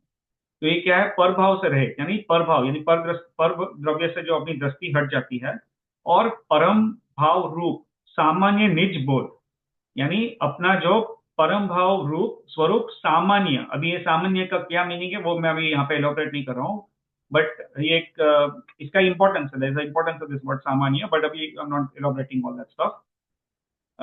और I could actually mention it to a little bit extent, to a small extent, तो मैं थोड़ा उसको भी चीजों बता ही दूंगा। तो ये क्या किया कि पर भाव से रहित और परम भाव स्वरूप सामान्य निज बोध में तथा तत्वों की आराधना में युक्त रहने वाला ही शुद्ध चारित्र कहा गया। तो अपने जो निज बोध में लीन रहने वाला, सो वो है। अभी ये सामान्य, यहाँ पे इसका क्या इंपॉर्टेंस है, सामान्य जो है, देखिए जैसे मैं अभी ये सोचता हूँ कि चल मैं एक आत्मा हूँ, मैं ऐसा बोलूँ कि चलो मुझे अभी शुद्ध उपयोग में जाने का प्रयास करना है। ये एक्चुअली शुद्ध उपयोग जो है वो एक्चुअली अपने प्रयास से एग्जैक्टली नहीं आता है, वो अपने जब ऐसे ध्यान में चले जाते हैं, ऐसे चिंतन में चले जाते हैं, तो अपने आप वो शुद्ध उपयोग में जाता है। ऐसा नहीं होता है, वस्तु का स्वरूप ऐसा नहीं है कि मैं बोलूँ कि चलो अभी मुझे शुद्ध उपयोग में जाना है और मैं शुद्ध उपयोग में जाने का प्रयास कर लूँ। वो करने की क्रिया नहीं है, वो होने की क्रिया है, वो होता है, करते नहीं है। राइट। ऐसा है। तो ये थोड़ा जस्ट बेसिक समझ रहा हूँ। तो यहाँ पे क्या है कि चलो, लेकिन फिर भी मैं ऐसा बोलूँ कि चलो मैं अभी शुद्ध उपयोग में जाने का प्रयास कर रहा हूँ। राइट। तो मुझे अभी क्या करूंगा, मैं अपने आत्मा का चिंतन करूंगा। आत्मा का चिंतन करूंगा तो मैं सोचूंगा कि ठीक है, मेरा आत्मा का स्वरूप क्या है, तो मेरे आत्मा के जो गुण है उसके बारे में सोचूंगा। राइट। तो आत्मा को मैंने कैसे जाना, आत्मा के अलग अलग भेद करके जाना कि आत्मा में ज्ञान का गुण है, आत्मा में दर्शन का गुण है, आत्मा में चारित्र का गुण है। तो ये जो है मैंने उसके विशेष सब ये सब भेद कर दिए। तो यहाँ पे क्या शब्द दिया है कि सामान्य, यानी परम भाव स्वरूप सामान्य निज बोध, यानी यहाँ पे क्या है कि ये भेद से नहीं देखना है, एक सामान्य से देखना है कि मैं एक आत्मा हूं, उसको फिर ऐसे ऐसे भेद करके उसके विकल्पात्मक जो हम चिंतन करते हैं वो चिंतन नहीं करना है। यहाँ से एक सामान्य जो है अपने स्वरूप का बोध होता है, और वो सामान्य स्वरूप जो है उसी का जो बोध है, और वो सामान्य स्वरूप जो ये बोध करते हैं वहां पे वो शुद्ध उपयोग होता है। अगर हम विशेष से उसका चिंतन करें, यानी अगर उसको जैसे if we try to break it down into different categories, items, guna and all the stuff, तो फिर वो शुद्ध उपयोग में नहीं रहेगा। जी। राइट। क्योंकि वहां पे फिर वही सब विकल्प आने लगेंगे ऐसे, और वो जो अपने आत्मा पे जो जो फोकस होना चाहिए, जो लीनता होनी चाहिए, फिर वो वहां पे नहीं होगी। ऐसा है। इसलिए ये सामान्य शब्द का एक इंपॉर्टेंस है। ये जैसे जब हम आगे के जो द्रव्यानुयोग के जो ग्रंथ है, और वो ये उसमें जो टॉपिक में जो हम ज्यादा डिटेल में जाएंगे, तो ये सब जो इसका ये शब्द आएगा। जैसे अभी आत्मा की 46 शक्ति है, जिसका भी अपना प्रोग्राम होने वाला है पाठशाला में, तो उसमें भी ये आएगा कि सामान्य और विशेष। तो ये इसके बारे में आएगा, तो ये जब वो भी वहां पे भी आप समझ पाओगे कि इसका सामान्य का क्या इंपॉर्टेंस है। ठीक है। ठीक है। तो हमने अभी, I think we understood the meaning of ashubh upayog, शुभ उपयोग और शुद्ध उपयोग। ठीक है। तो ये तीनों उपयोगों में से सबसे बेस्ट वाला कौन सा है, which is the most important उपयोग? शुद्ध। शुद्ध। राइट। शुभ उपयोग से बेहतर है शुद्ध उपयोग। राइट।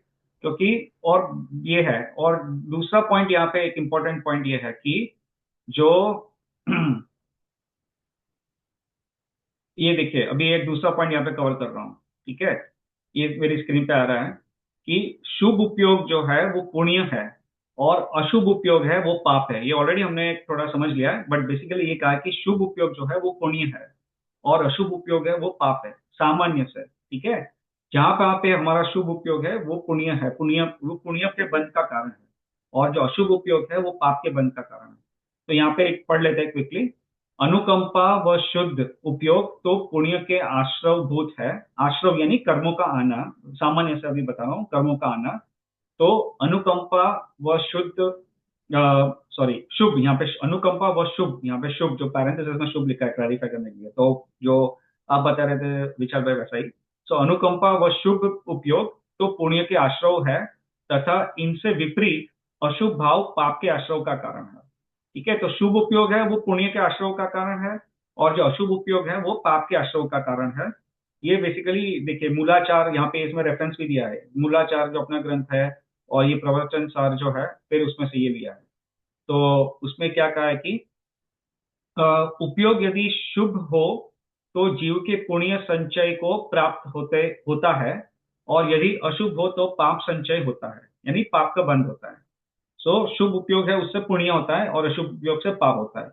उन दोनों के अभाव में संचय नहीं होता, यानी जब शुद्ध उपयोग में रहता है जीव, यानी दोनों का अभाव हो गया, शुभ उपयोग और अशुभ उपयोग का अभाव हो गया, तो उसमें संचय नहीं होता, यानी कर्मों का बंध नहीं होता उसमें।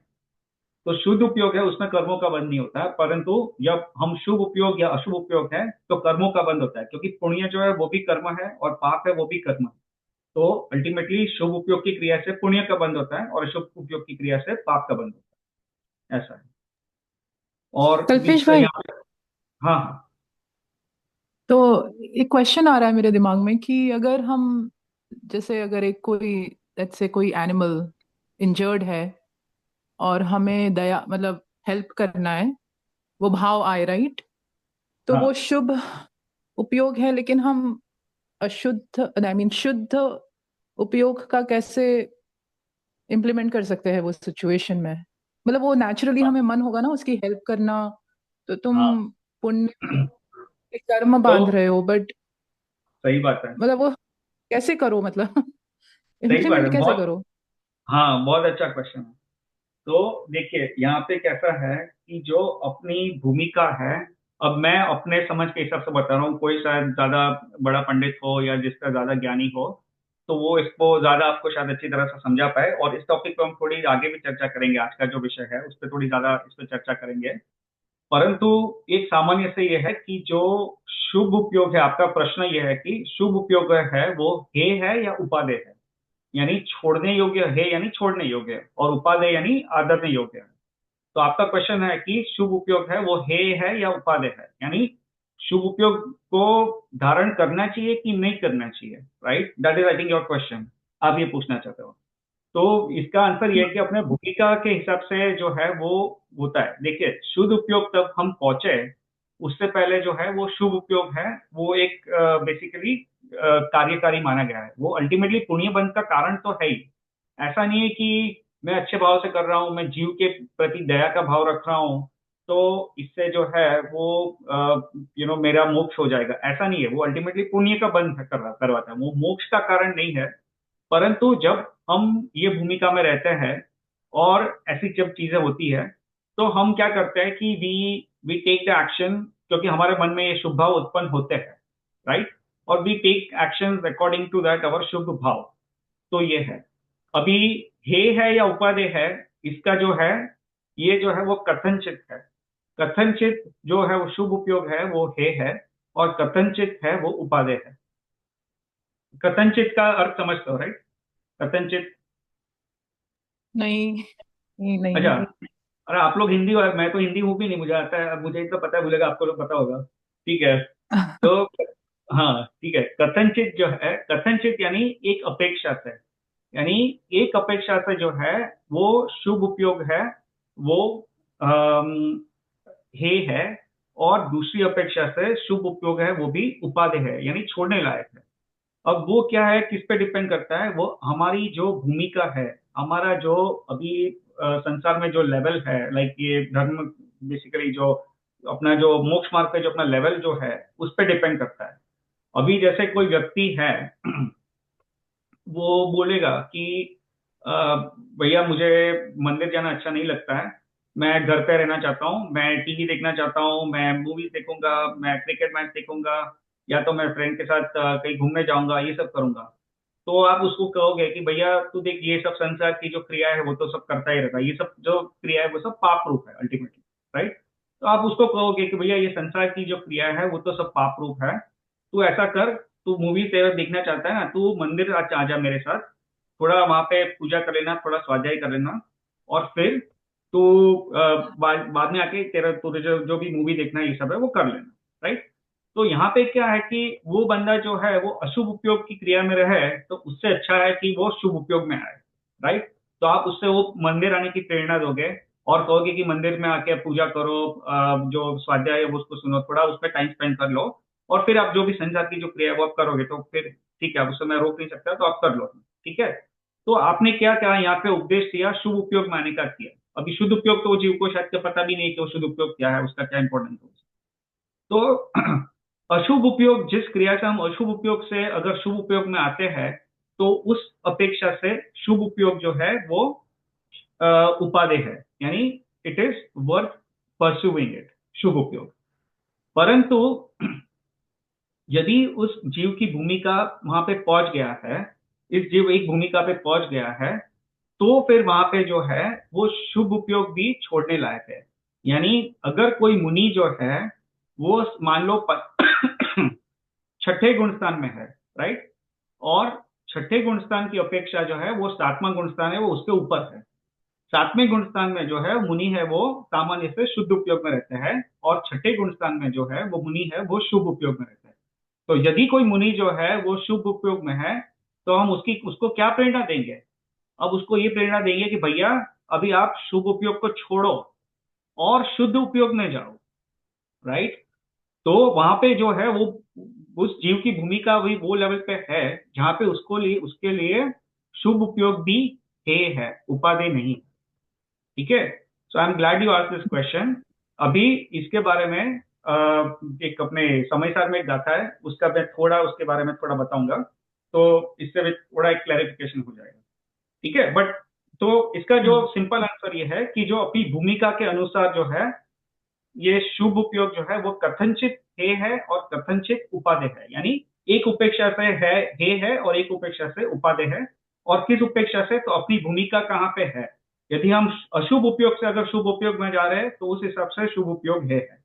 परंतु अभी अब अगर हम शुभ उपयोग में है और अगर हमारी योग्यता शुद्ध उपयोग में जाने की है, तो शुभ उपयोग भी उपादेय है, फिर शुभ उपयोग को छोड़ना है, उसको पकड़ के नहीं रखना है, ठीक है?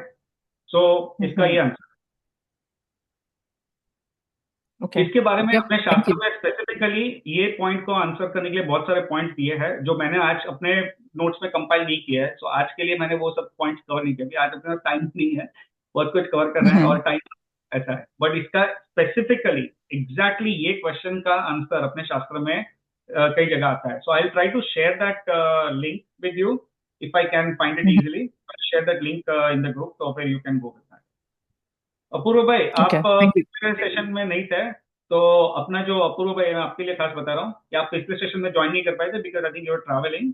सो पिछला सेशन था ना, उसपे हमने काफी जो इम्पोर्टेंट टॉपिक्स डिस्कस किए थे, और वो मुझे लगता है कि जो लोग ने भी मिस किए, आपका मुझे पता है, आई डोंट नो किसी और ने भी अभी आज जो अवेलेबल है उसमें मिस किए कि नहीं, बट जो लोग ने भी मिस किए उनके लिए मैं हाईली रिकमेंड करूंगा जो पिछला सेशन है, कि उसमें जो काफी सारे जो बेसिक कॉन्सेप्ट्स है वो उसमें क्लियर हो जाते हैं अपने। तो आप अगर if you have not caught up with the last weeks recording, I would recommend to do that, तो अच्छा हाँ, रहेगा। Sure sure, thank you. हाँ, या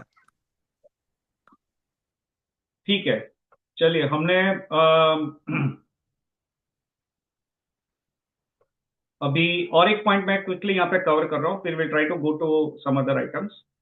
देखिए यहाँ पे क्या क्या है, व्यवहार धर्म अशुद्ध उपयोग है, क्योंकि व्यवहार धर्म जो है अशुद्ध, यानी यहाँ पे शुभ उपयोग आ जाता है। अशुद्ध में शुद्ध और सॉरी अशुद्ध में शुभ और अशुभ ये दो आता है, राइट?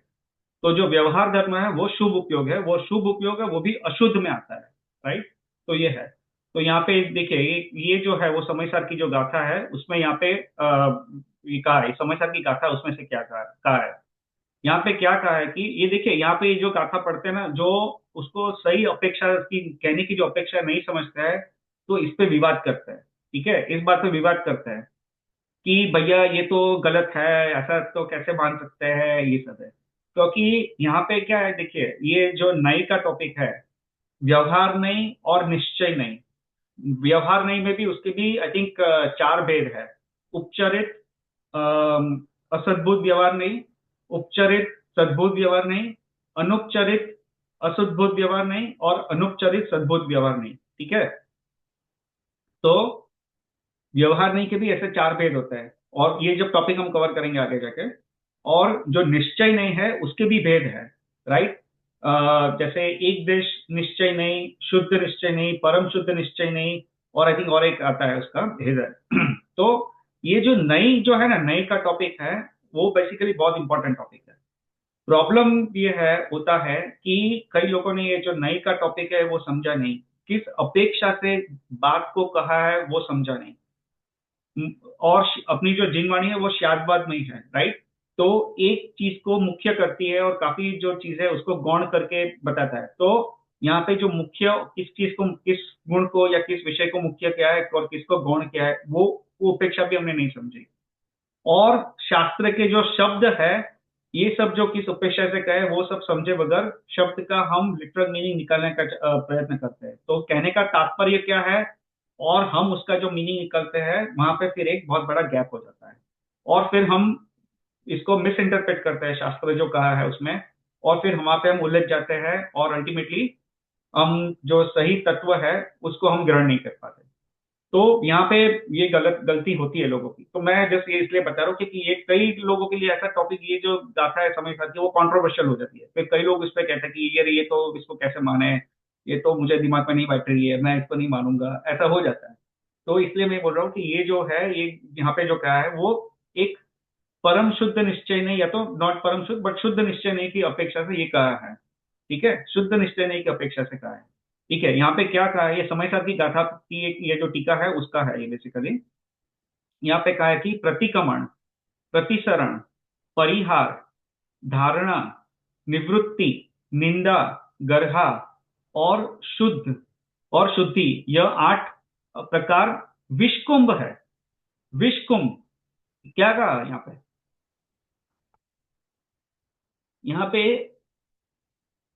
जो आचार्य है, आचार्य कुंद कुंद, उन्होंने ये कहा कि ये प्रतिक्रमण जो है वो विषकुंभ रूप है, इट इज पॉइजनस। किसको, प्रतिक्रमण को। ये निंदा, गर्हा, ये सब जो है उसको भी विषकुंभ का। ये देखिए, ये बहुत बड़ी बात है, राइट।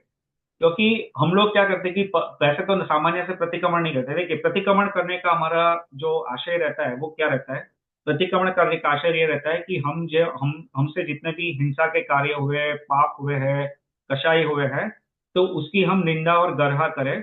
और किसी जीवों की जो विराधना हुई है तो उसकी हम आलोचना करें, राइट। तो ये प्रतिक्रमण का हमारा आशय रहता है। बट यहाँ पे क्या कहा है समय सर की गाथा में कि प्रतिक्रमण जो है वो विषकुंभ है। अब ये विषकुंभ किसके लिए कहा, ये यहाँ पे उपेक्षा जो है कहने का है वो समझना है। ठीक है, पहले पूरा सेंटेंस पढ़ लेते हैं।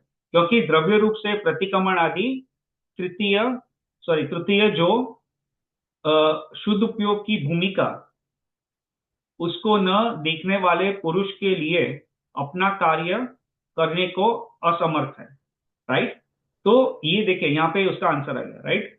क्योंकि ये सब जो है प्रतिक्रमण जो है, निंदा गर्हा, ये सब जो है वो शुभ भाव है, राइट। क्योंकि उसमें अपनी दृष्टि जो है पर पे रहती है, स्व पे नहीं रहती है। हमसे जो भी भूल हुई है, हमसे जो भी पाप हुए हैं, हम उसको याद करते हैं और फिर उसकी हम निंदा गर्हा करते हैं, उसकी हम आलोचना करते हैं और उसके लिए हम क्षमा मांगते हैं, राइट, सामान्य से। तो ये जो है वहां पे अपनी दृष्टि है वो पर द्रव्य पे रहती है। और अगर जो पुरुष यानी जो व्यक्ति, उसकी भूमिका तो शुद्ध उपयोग में जाने की है, परंतु अगर वो इस क्रिया को पकड़ के बैठा रहे, प्रतिक्रमण आदि में रहे, तो he is preventing his ability to go to shuddh upayog by being into शुभ उपयोग। और इसके लिए इस जो क्रिया है उसको भी विषकुंभ का, ठीक है, समय सार की गाथा में आता है ये। तो प्रतिक्रमण को भी विषकुंभ कहा। तो इसीलिए ये जो है पॉइंट यहाँ पे कि किस अपेक्षा से जो बात है कही गई है वो अपेक्षा समझना जरूरी है। अगर आज जैसे कोई जीव है, अपने जैसा सामान्य कोई जीव है और वो संसार की क्रिया में रचा पचा रहता है, और उसके लिए अगर हम कहें कि भैया तू ये कब कब कर ही रहा है, तो ये पाप की क्रिया कर रहा है, इससे चाहे तू प्रतिकोण कर ले, तो उसके लिए वो विषकुंभ नहीं है। परंतु जिस जीव की वैसी योग्यता है और वो शुद्ध उपयोग में जा सकता है, तो उसके लिए फिर ये शुभ उपयोग है, वो भी विषकुंभ का है। ठीक है। सो ये समझदार की गाथा में आता है। तो कई लोग जो इसकी क्या कहने की क्या अपेक्षा है वो समझते नहीं है, और फिर इस दे इस ऐसी सब चीजों पे विवाद करता है। ठीक है। इससे जो अपना जो नए का टॉपिक है, निश्चय नहीं और व्यवहार नहीं, वो टॉपिक हम उसको will try to cover it as quickly as possible. So ये सब जो जब हम शास्त्र जब पढ़े तो वहां पे क्या है, वी वी अंडरस्टैंड कि किस अपेक्षा से यहाँ पे बात की है, कौन से नई से बात की है। ठीक है। चलिए अभी आगे बढ़ते हैं। फिर और एक यहाँ पे क्या है कि व्यवहार धर्म शुभ उपयोग तथा पुण्य का नाम है। ठीक है। तो ये टॉपिक हमने ऑलरेडी कवर कर लिया है, तो अभी इस पे हम ज्यादा will not spend more time. ठीक है। अभी चलिए अभी हम क्या करते हैं, नेक्स्ट एक will switch some gears and we will go to moksh marg प्रकाशक में जो थोड़ी चीजें कही गई है वो जो है उसके बारे में थोड़ा हम पढ़ते हैं, क्योंकि ये जो अपने टॉपिक से रिलेटेड है। राइट। तो और ये काफी चीजें हैं यहाँ पे, बट हम थोड़ा इस पे एक चिंतन करेंगे, थोड़ा एक इसको समझने का प्रयास करेंगे आज। विल सी, जितना हो पाए उतना करेंगे। ठीक है। तो let me share my screen. यहाँ पे देखिए कहने का पॉइंट ये है कि जो व्यवहार कोई धर्म मान लेता है, तो वो गलती, जो व्यक्ति क्या गलती करता है, राइट। ये जो व्यवहार धर्म है, जो पुण्य की जो क्रिया है उसमें धर्म मान लेता है, उस वो वहां पे क्या गलती करता है, राइट। और वो अल्टीमेटली वो धर्म का कार्य नहीं है। तो उसके बारे में थोड़ी यहाँ पे मोक्ष मार्ग प्रकाशक में पंडित टोडरमल जी ने ये थोड़ा बताया है। तो ये मोक्ष मार्ग प्रकाशक का ग्रंथ जो है वो मैं तो चाहता हूँ कि उस पर हम पूरा स्वाध्याय करें, बट अभी अपने लिस्ट में नहीं है। वो अपना द्रव्य संग्रह का हो जाएगा, उसके बाद वेल डिसाइड किया उसके आगे क्या करना है। अभी तो द्रव्य संग्रह में शुरू ही नहीं किया है। तो वो समाप्त कब होगा, उसके बाद फिर ये सब जो आगे का क्या करेंगे वो देखेंगे। बट इसलिए मैं जस्ट थोड़ा ये टॉपिक से रिलेवेंट चीजें हैं तो मैं जस्ट यहाँ पे ले रहा हूँ। ठीक है। तो यहाँ पे क्या कहा है कि लेट मी रीड दिस, और किसी को भी कोई क्वेश्चन है तो पूछ सकता है। ठीक है। तो यहाँ पे मैं जस्ट थोड़ा अपने की पॉइंट्स वो पढ़ रहा हूँ। यहाँ पे यहाँ ऐसा जान लेना कि व्यवहार धर्म की प्रवृत्ति से पुण्य बंध होता है, इसलिए पाप प्रवृत्ति की अपेक्षा तो इसका निषेध है नहीं। देखिए ये आपने जो क्वेश्चन पूछा था उसका आंसर आ गया। राइट। व्यवहार धर्म की प्रवृत्ति से पुण्य बंध होता है, इसलिए पाप प्रवृत्ति की अपेक्षा तो इसका निषेध है नहीं। परंतु जहां जो जीव व्यवहार प्रवृत्ति से ही संतुष्ट होकर सच्चे मोक्ष मार्ग में उद्यमी नहीं होते हैं, उन्हें मोक्ष मार्ग में सन्मुख करने के लिए उस शुभ रूप मिथ्या प्रवृत्ति का भी निषेध निरूपण करते हैं। राइट। सो जो लोग पाप क्रिया में है, क्योंकि पाप प्रवृत्ति अगर अपेक्षा तो पुण्य बेटर है, राइट। पाप करना इससे अच्छा पुण्य कर लो। ठीक है। तो उस अपेक्षा से पुण्य प्रवृत्ति का या व्यवहार धर्म का निषेध नहीं है। परंतु जो अभी कोई जीव ऐसा है जिसकी भूमिका वहां पे है कि वो उसको अभी उसकी भूमिका ऊपर जाने की है, परंतु वो व्यवहार प्रवृत्ति से ही संतुष्ट होकर उसी को धर्म मान लेता है और सच्चे मोक्ष मार्ग में उद्यमी नहीं होता है, तो उसके लिए इस उस वैसे जीव के लिए जो ये जो व्यवहार धर्म है वो भी निषेध रूप है। ठीक है। तो मिथ्या प्रवृत्ति का निषेध रूप निरूपण करते हैं। ठीक है। ये कहा है। सो ये अपना मोक्ष मार्ग प्रकाशक से ये अपने सब लिया है, तो ये पॉइंट है। ठीक है। और यहाँ जो कथन करते हैं उसे सुनकर यदि शुभ प्रवृत्ति छोड़ अशुभ में प्रवृत्ति करेंगे, तब तो तुम्हारा बुरा होगा। और यदि यथार्थ श्रद्धान करके मोक्ष मार्ग में प्रवर्तन करोगे तो तुम्हारा भला होगा। ठीक है। जैसा कोई रोगी, और ये अभी मैं पॉइंट ये नहीं पढ़ रहा हूँ, चलो ये भी यहाँ पे आगे पढ़ते हैं। उसी प्रकार कोई संसारी पुण्य रूप धर्म का निषेध सुनकर सॉरी धर्म साधन छोड़ विषय कषाय रूप प्रवृत्ति करेगा तो वही नरक आदि में दुख पाएगा। उपदेश दाता का तो दोष नहीं है, ठीक है। यहाँ पे कोई ये कहे कि शुभ उपयोग को छोड़ो, ठीक है, तो उसको यहाँ पे जो उपदेश दाता है उसका आशय कहने का तो ये है कि शुभ उपयोग को छोड़ के शुद्ध उपयोग में जाओ, या तो शुद्ध उपयोग जाने का प्रयास करो। ये उद्देश्य है। उपदेश जो उपदेश दाता है, जो उपदेश देने वाला है, उसका उसका जो उद्देश्य है कि वो ये प्रेरणा दे कि शुभ उपयोग को छोड़ के शुद्ध में जाओ, ये प्रेरणा है। परंतु कोई इसका विपरीत अर्थ ग्रहण करे और वो कहे कि भैया शुद्ध उपयोग, अब शुभ उपयोग, सॉरी शुभ उपयोग जो है वो पुण्य रूप है और वो तो कर्म बंध का ही कारण है, तो मैं शुभ उपयोग को छोड़ देता हूँ। और अल्टीमेटली वो शुभ उपयोग को भी छोड़ देता है, शुद्ध उपयोग में जाने का प्रयास नहीं करता है, तो अल्टीमेटली करेगा क्या? वो पाप की क्रिया करेगा, वो संसार में रचा पचा रहेगा। तो वो अगर विपरीत, अगर उससे विपरीत अर्थ ग्रहण करता है तो अब वो जो उपदेश लाता है उसका तो दोष नहीं है, राइट। तो यहाँ पे वही मोक्ष मार्ग प्रकाशन में ये कहा है। अपना जो जैनीय अपने सब जो मैक्सिमम जैन है, right, I feel so around 70%। I am just making a rough estimate and I wish I am wrong, right.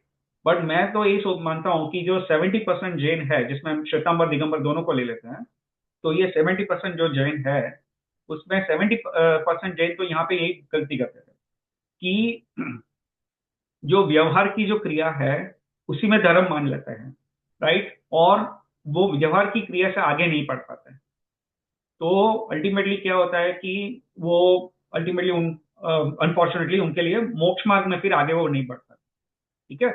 और इस पॉइंट को भी मेंशन करने के लिए, एलोबरेट करने के लिए मेरे पास आधे घंटे का भी कंटेंट है, जो अपने टाइम नहीं है आज, लेकिन वो मैं एक्चुअली आज कवर करने वाला था।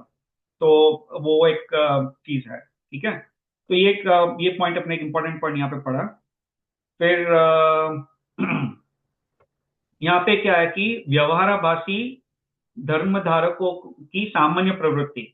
देखिए, जो व्यवहार से ही जो धर्म मान लेते हैं तो उसकी सामान्य प्रवृत्ति क्या है, इसमें भी बहुत सारा डिटेल है, अभी भी अपने पास टाइम नहीं है, बट मैं थोड़े पॉइंट्स यहाँ पे सिर्फ पढ़ रहा हूँ तो एक थोड़ा आपको आइडिया आ जाएगा। यहाँ पे क्या कहा है कि जीव कुल प्रवृत्ति से अथवा देखा देखी लोभादि के अभिप्राय से धर्म साधते हैं, उसके तो धर्मदर्शी नहीं है। यानी हमने देखा कि यार मेरा मित्र तो मंदिर जा रहा है तो चलो मैं भी साथ में मंदिर चला जाता हूँ, राइट। और या तो कुल प्रवृत्ति से, यानी मैं जैन कुल में जन्म हुआ हूँ और मेरे पिताजी पूजा करते हैं तो अब मुझे भी पूजा करनी चाहिए, तो वो देखा देखी से मैं धर्म कर रहा हूँ, कुल प्रवृत्ति से धर्म कर रहा हूँ, तो वो असली धर्म नहीं है, वो तो एक बाहर की क्रिया होगी, राइट। फिर यदि भक्ति करते हैं तो चित्त तो कहीं है, दृष्टि घूमती रहती है, राइट, और मुख से पाठ आदि करते हैं, वह नमस्कार आदि करते हैं, परंतु यह ठीक नहीं है।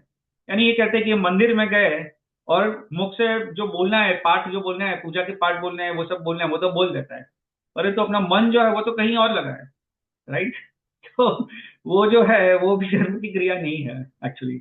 मैं कौन हूँ, किसकी स्तुति करता हूँ, किस प्रयोजन के अर्थ स्तुति करता हूँ, पाठ में क्या अर्थ है, सो कुछ पता नहीं, राइट। ये हमें पता नहीं किस प्रयोजन से मैं स्तुति कर रहा हूँ, किस स्तुति कर रहा हूँ, भगवान की स्तुति कर रहा हूँ तो भगवान के गुण क्या है, मेरा प्रयोजन क्या है ये स्तुति करने का, ये जो पाठ में लेके है उसका क्या अर्थ है, वो तो मुझे पता नहीं, बस मैं ऐसी स्तुति कर रहा हूँ और मैं उससे संतुष्ट हो गया कि आज मैं मंदिर में गया, 2 घंटे की मैं स्तुति कर ली, अब मैं मेरा धर्म हो गया, राइट। तो ये गलत बात है। फिर तथा कदाचित कुदेव आदि की भी सेवा करने लग जाता है, ठीक है। तो कुदेव यानी जो सच्चे देव शास्त्र और गुरु नहीं है और उसकी पहचान हमें नहीं है, और कुदेव की जो हम सेवा करने लग जाते हैं। अब ये विषय पे मैं ज्यादा इलॉबरेट नहीं करूंगा, ये बहुत बड़ा टॉपिक हो जाएगा। बट जो सच्चे देव नहीं है, सच्चे भगवान नहीं है, वहां पे जाके हम अगर पूजा करें और उसको भी हम धर्म का कार्य मान लें तो वो भी गलत है, ठीक है। फिर ये कहा है कि दान देता है तो पात्र अपात्र के विचार रहित, जैसे अपनी प्रशंसा हो वैसा दान देता है, ठीक है। तो दान देता है व्यक्ति, लेकिन उसका प्रयोजन क्या है, अपनी प्रशंसा हो, अपना मान बढ़े, राइट, समाज में अपना नाम हो, कोई वहां पे जो लिस्ट में अपना नाम आ जाए कि भैया मैंने 50,000 दिए, मैंने इसने 25,000 दिए, ये सब तो लिस्ट में नाम आ जाए, ठीक है। परंतु दान देने का प्रयोजन तो वो रहा, धर्म जो है, अपनी परिग्रह संज्ञा जो है, उसको तोड़ने का प्रयोजन नहीं है। अपने स्वरूप को के स्वरूप में आगे बढ़ने का वहां पर कोई प्रयोजन नहीं है।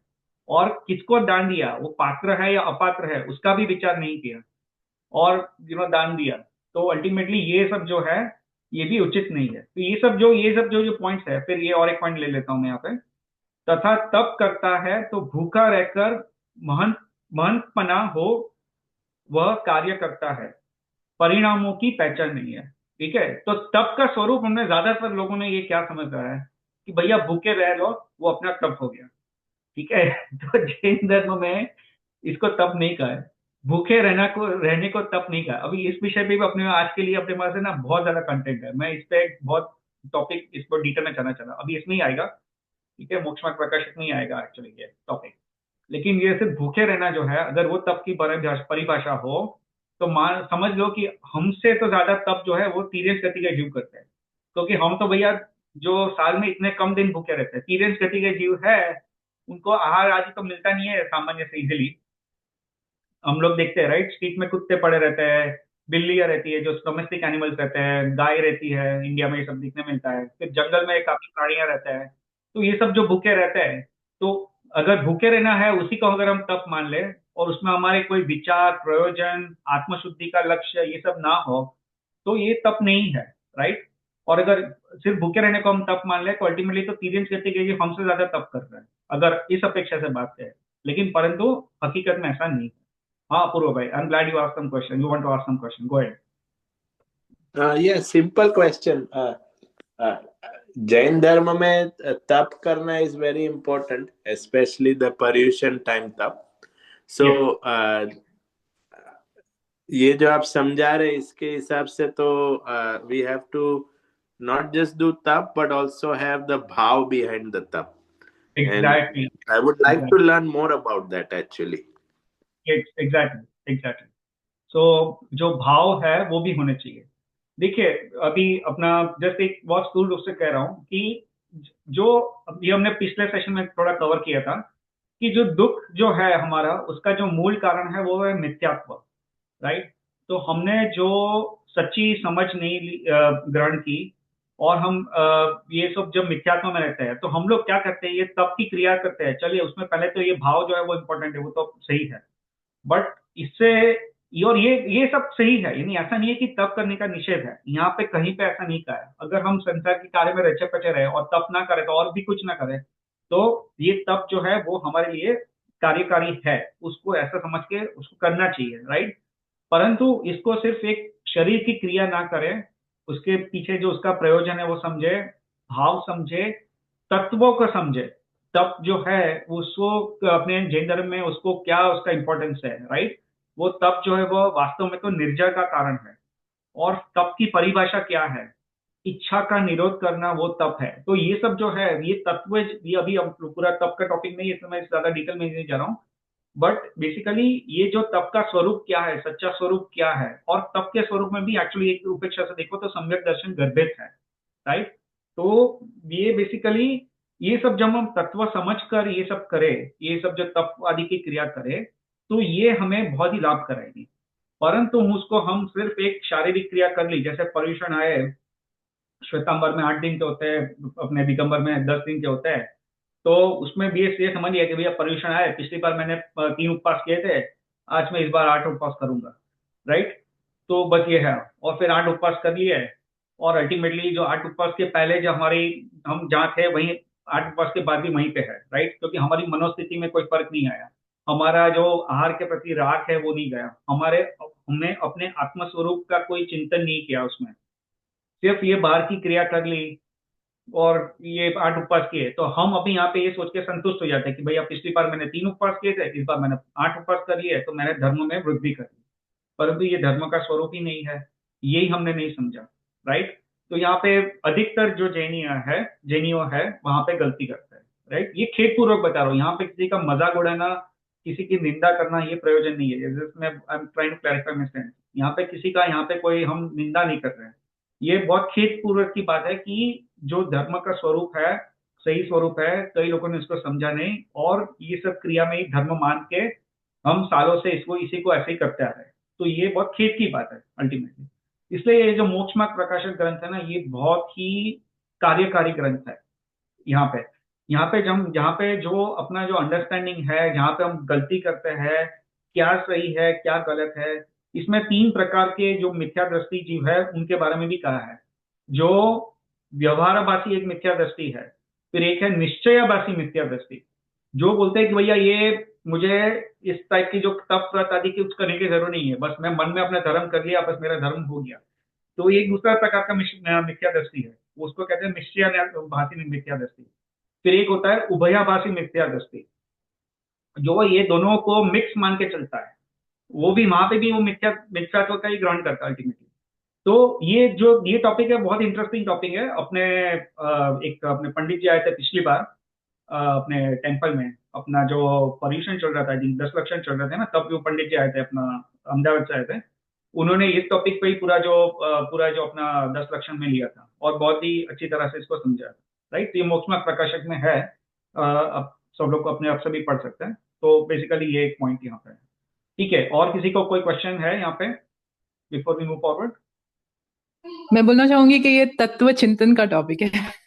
आप बोल रहे थे ना, ये हाँ निंदा का टॉपिक नहीं है, ये तत्व चिंतन का टॉपिक है। तत्व ज्ञान हो गया है, अभी तक हाँ, क्यों करो, क्या करो, कैसे करो, तत्व चिंतन करो इस पे और करो। Exactly, right right. ठीक है, चलिए अभी अभी इसमें आगे भी ये कहा है कि देखिए तप की बात कर ली, फिर व्रत आदि धारण करता है, लेकिन वो भी बाह्य क्रिया के दृष्टि से करता है, तो वो भी अल्टीमेटली धर्म नहीं है। और फिर पूजा प्रभाव आदि प्रभावना आदि कार्य करता है, लोक में बड़ाई हो, वह विषय कषाय पोषण हो, और उसका कार्य करता है। तो पूजा व्रत आदि भी करते हैं, मंदिर में जाते हैं, तो देव भी कोई बोलेगा कि यार ये व्यक्ति तो है हर वीकेंड मंदिर में आता है, तो कितना अच्छा भाव है। देखिए अभी जो प्रशंसा कर रहे हैं वो उसका भाव सही हो सकता है, क्योंकि वो देखता है कि भैया ये व्यक्ति हर एक वीक मंदिर आ रहा है। लेकिन जो व्यक्ति हर एक वीक मंदिर में जा रहा है, उसका अल्टीमेटली उसके भाव क्या है, उसका प्रयोजन क्या है, अपनी समाज में इस तरह से उसका प्रसिद्धि बढ़े, वो उसका प्रयोजन है, या वो अल्टीमेटली करेक्ट सही में अपने आत्मशुद्धि के लिए जा रहा है। राइट, तो ये है। तो ये सब जो है वो हमें अपने लिए सोचना है। हम किसी के लिए यहाँ पे we are not trying to जज anyone, and we are not here to जज anyone, and we don't want to waste our time judging anyone. We want to think about ourselves. हम यहाँ पे अगर कहीं पे कोई गलती कर रहे हैं तो हमें उसको सुधारना है। राइट, अल्टीमेटली हमारे भाव है वो हम ही देख सकेंगे। राइट, और कोई तो देखने वाला नहीं है। हाँ, तो केवल ज्ञानी की बात नहीं कर रहे हैं यहाँ पे, अपने सामान्य अपने संसार के जीव की बात कर रहे हैं। तो वो अपने भाव तो हमको ही देखना है। राइट, तो ये है। फिर यहाँ पे और एक ये पॉइंट पढ़ रहा हूँ कि शास्त्रों में तो अकाम निर्जरा कही। हाँ, अभी एक इंपॉर्टेंट पॉइंट यहाँ पे है। देखिए, शास्त्रों में तो अकाम निर्जरा कही है। ये एक पॉइंट है ना, ये इस पे थोड़ा इंपॉर्टेंट, आई मीन अच्छा पॉइंट है, तो मैं इसको कवर करना हूँ। शास्त्र देखिए, यहाँ पे फिर प्रश्न है कि शास्त्रों में तो अकाम निर्जरा कही है, वहां बिना इच्छा के भूख प्यास आदि सहने से निर्जरा होती है, तो फिर उपवास आदि द्वारा कष्ट सहने से कैसे निर्जरा न हो। राइट, देखिए अकाम निर्जरा, किसी को अकाम निर्जरा क्या होती है उसका पता है? What is the meaning of अकाम निर्जरा?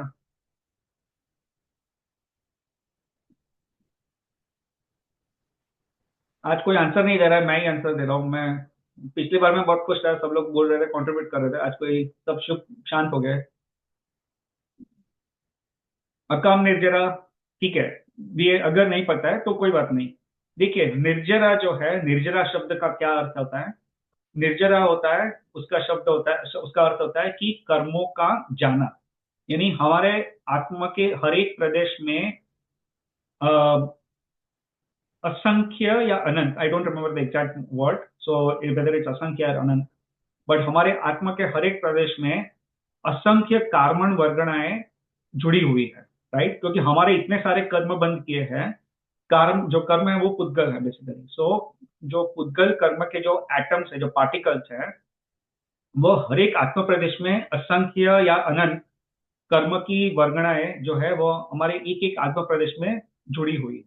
ठीक है, हमारे इतने सारे कर्मों का बंध है अभी हमारा। ठीक है, तो यहाँ पे ये जो कर्म जो बांधते हैं उसको कर्म बंध कहते हैं, राइट। और फिर कर्म जब जो हमारे आत्म प्रदेश से छूट जाते हैं तो उसको निर्जरा कहते हैं, ठीक है। सो हमारे आत्म से ये जो कर्म है वो पृथक हो जाते हैं, छूट जाते हैं, भिन्न हो जाते हैं, अलग हो जाते हैं, सेपरेट आउट हो जाते हैं, उसे हम निर्जरा कहते हैं।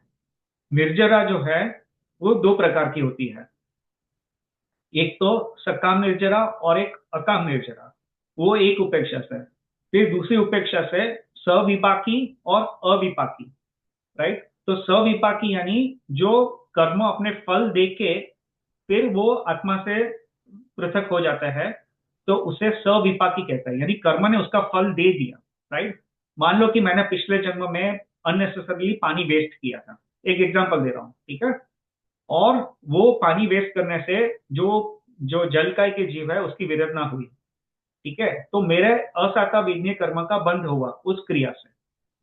अभी इस भाव में मेरा क्या हुआ कि वो असाता विज्ञेय कर्म मेरा उदय में आया, और उदय में आया और उसने मुझे फल दिया। तो फल कैसे दिया कि मैं बीमार हो गया, मुझे बुखार आ गया, और मैं 10 दिन तक मुझे उसका बुखार रहा। तो वो मेरे पिछले भाव में जो मैंने असाता विज्ञेय कर्म बांधे थे वो मेरे इस भाव में उदय में आए, और उदय में आए तो कर्म ने मुझे उसका फल दिया, और फल देने के बाद ये जो कर्म है वो मेरे आत्मा से पृथक हो गए, वो निकल गए। तो ये निर्जरा हुई, लेकिन कैसी निर्जरा हुई? सकाम निर्जरा, यानी सकाम, सॉरी नॉट सकाम, विपाकी निर्जरा हुई। विपाकी, विपाकी यानी फल, विपाक यानी फल देना। तो फल दे के जो निर्जरा हुई कर्म की, ये उस प्रकार की निर्जरा है, विपाकी निर्जरा। और जो जिसको सविपाकी निर्जरा कहते हैं। और जो दूसरी जो निर्जरा है वो है अविपाकी निर्जरा। अविपाकी निर्जरा का क्या अर्थ होता है? अविपाकी निर्जरा का अर्थ होता है कि जो कर्म है वो उसका फल देने से पहले ही हमने उस कर्म की निर्जरा कर दी। यानी उसका अर्थ क्या हुआ कि हमें उस कर्मों का फल भुगतना नहीं पड़ा, ठीक है। तो उसे हम अविपाकी निर्जरा कहते हैं, ठीक है।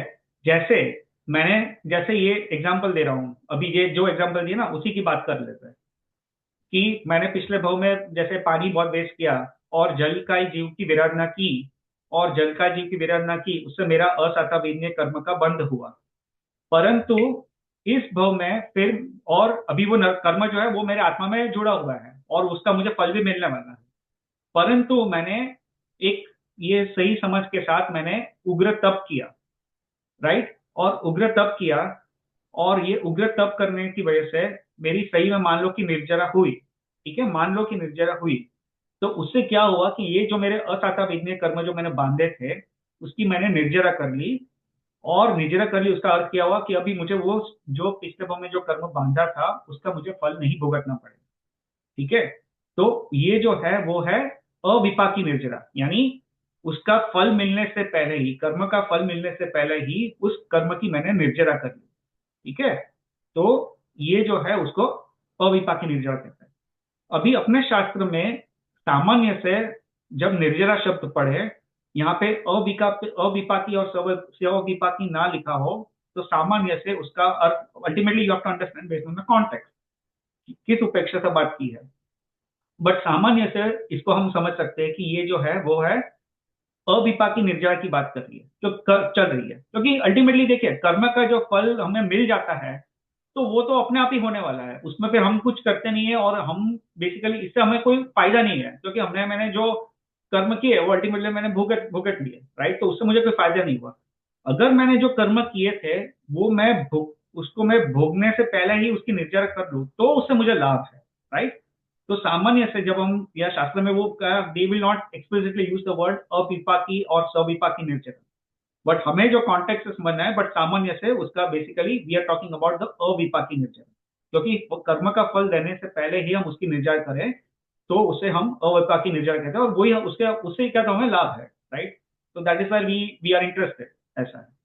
तो यहाँ पे क्या है, अभी एक्चुअली अपना टॉपिक इतना निर्जरा का नहीं था, बट मैं सोचा कि इसको अगर समझाऊंगा नहीं तो फिर ये पूरा समझ में नहीं आएगा, इसलिए मुझे समझाना पड़ा। तो और यहाँ पे क्या है कि अकाम निर्जरा, अब ये दूसरी प्रकार की जो अविपाकी निर्जरा है, यानी कर्म का फल देने से पहले ही कर्म की निर्जरा होती है, उसके दो प्रकार है। अविपाकी निर्जरा के दो प्रकार हैं, एक है अकाम निर्जरा और एक है सकाम निर्जरा। अकाम निर्जरा क्या क्या अर्थ है?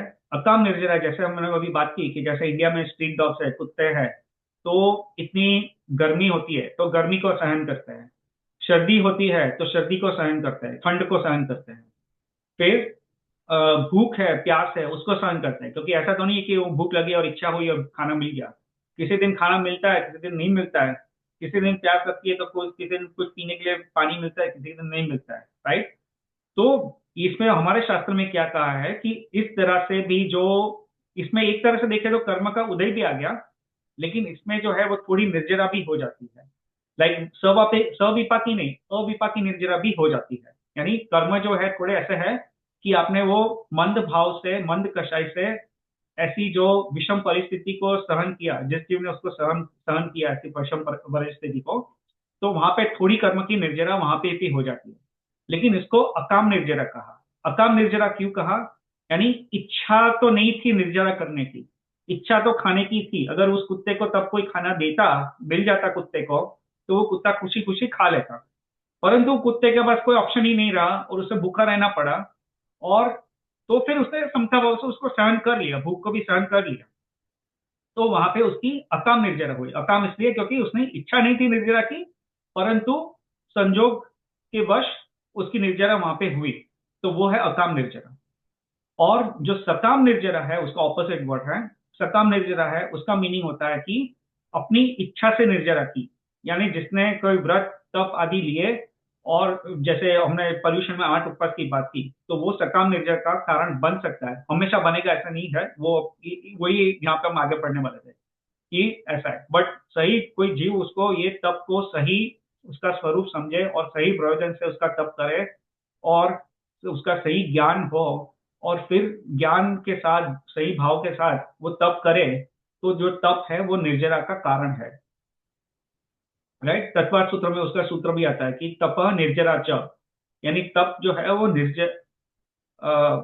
तप जो है वो निर्जरा का भी कारण है। अभी ये च यानी भी वो संस्कृत में है, अभी ठीक है, अभी वो मैं उसको एक्सप्लेन नहीं करूंगा ज्यादा, बट ये है तो तप जो है वो निर्जरा का भी कारण हो सकता है। यहाँ पे है ऐसा नहीं मानना, आई मीन एक्चुअली तो है, परंतु हम उसका तप का स्वरूप सही नहीं समझ के जिस तरह से तप करें, तो वो निर्जरा का ये कारण हमारे लिए शायद ना बने।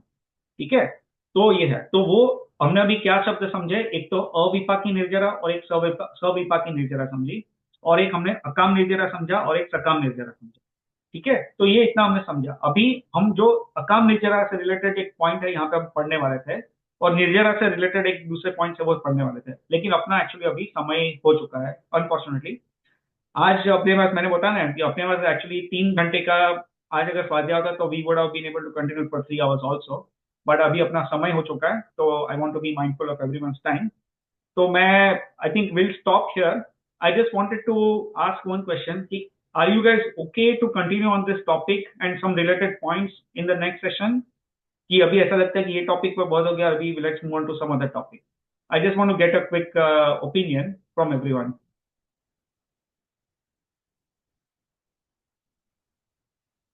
कोई जिसको भी कुछ कहना कह कंटिन्यू। सकते हैं। हाँ, ओके, ये तो निर्जरा का टॉपिक बड़ा इंटरेस्टिंग लगा मुझे भी। आज का सेशन एक्चुअली बहुत ही अच्छा था, बहुत नॉलेजेबल भी था, इंफॉर्मेटिव था। तो okay I I mean I can continue. Okay Agree. Okay Kalpesh bhai, yeah, this is actually very, we are able to connect, and I think this is good. I would like to continue. Okay. हाँ अपूर्व भाई, तो आप भी शायद वही बोल रहे थे कंटिन्यू करने के लिए शायद। हाँ कंटिन्यू करें, और maybe couple of examples if everybody can share, that will be great. Okay okay, ठीक है, I will try to get more examples. ये एक्चुअली थोड़ा टॉपिक अपना थियोरेटिकल है, but wherever I can think of some examples, जैसे आपने वो कुत्ते का एग्जांपल लिया, जैसे वो उसकी अकाम निर्जरा होती है, ये सब है। I will try to take as many examples as needed, but या थोड़ा अपना टॉपिक यहाँ पे थोड़ा थियोरेटिकल है, बट या will try to do that. और ठीक है, तो फिर हम लोग हाँ बताना चाहूंगी कि बहुत थैंक यू अगेन, बहुत बहुत ही इंफॉर्मेटिव है। ये नहीं पता था, बिल्कुल भी आइडिया नहीं था, ये पहली बार मैं सब जान रही हूँ। तो बहुत ज्यादा इंटरेस्ट आ रहा है और समझ आ रहा है, एक्चुअली समझ आ रहा है, सो वो भी बड़ी बात है। अच्छा, थैंक यू। हाँ, तो ये थैंक यू तो अपना जैन धर्म का है, राइट? इसलिए हम जिनवाणी स्तुति करते हैं अंत में, क्योंकि अल्टीमेटली तो जो जैन धर्म है वो वही हम पढ़ रहे हैं, राइट? तो अपना तो इसमें अपने ये तो आई एम जस्ट लाइक ये जो पढ़ रहा है बस वही पढ़ के आपको बता रहा हूँ, ऐसा है। बट अल्टीमेटली तो ये जो अपना जैन धर्म है उसी का अल्टीमेटली हमें ये अवभाव होना चाहिए कि हमें धर्म मिला है और we are able to get all this knowledge and important information from this, तो जिससे हम अपना कल्याण कर पाए। राइट, ठीक है। तो हम लोग क्या करेंगे नेक्स्ट सेशन में एक एक सजेशन क्विक 5 minutes નું શુભ ભાવ અશુભ ભાવ અને શુદ્ધ ભાવ when we were talking about that how we explain કે शुभ भाव धर्म एक्चुअली नहीं है, वो मतलब डिपेंडिंग ऑन सिचुएशन और हमारी जो भूमिका है उस हिसाब से करना है हमें, लेकिन just to give people more clarity आप वो पॉइंट एक बता सकते हो, मुझे लग रहा है आज के स्वाध्याय के लिए वो रेलेवेंट है क्योंकि ये सब डिस्कस हुआ है कि कैसे ये मान ले कि जो कर रहे हैं हम लोग वो सही नहीं है, तो उसके लिए वो हमारे जो शास्त्र में बताया ना कि हम अगर जो कर रहे हैं वही सही होता, जैसे दीक्षा लेनी है, तप करना है वगैरह जो भी है, तो इतनी बार हम लोग ने दीक्षा ली है, इतनी बार हमने इससे कहीं ज्यादा तप किया है इस इतने भवों में, और इससे भी ज्यादा हम ये है कि भगवान के समो शरण में जाके आए हम कहीं कई बार, फिर भी अभी तक हम संसार में है, तो दैट इटसेल्फ प्रूव्स कि हम जो अब तक करते आए उसमें कहीं ना कहीं जो मिस हुआ है, हमारा शुद्ध भाव नहीं लगा है, इसीलिए शायद अभी संसार में हम घूम रहे हैं, पुण्य और पाप जो खत्म ही नहीं हो रहे हमारे, उसकी वजह से ही हम संसार में परिभ्रमण कर रहे हैं, अभी तक मोक्ष नहीं गए।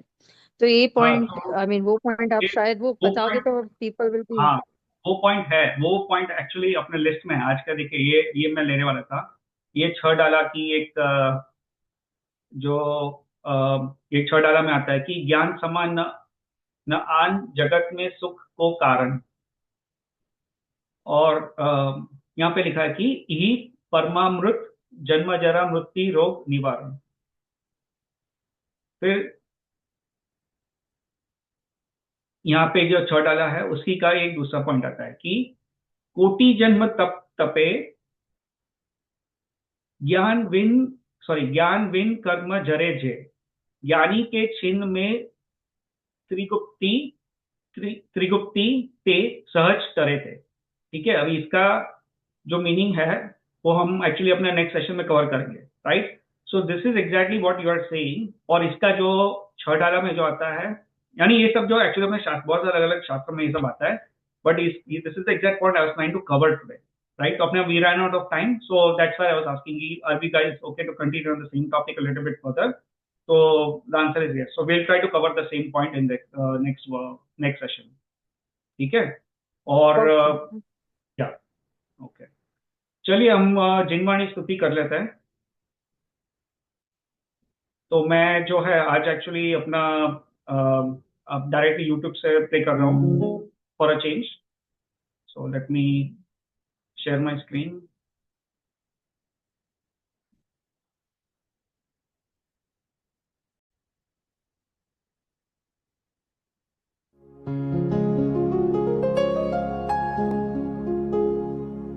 निज निधि निज में बताए, यह अनंत उपकार है उसके लिए जिन वाणी माँ को वंदना शत बार है, वंदना शत बार है, वंदना शत बार है।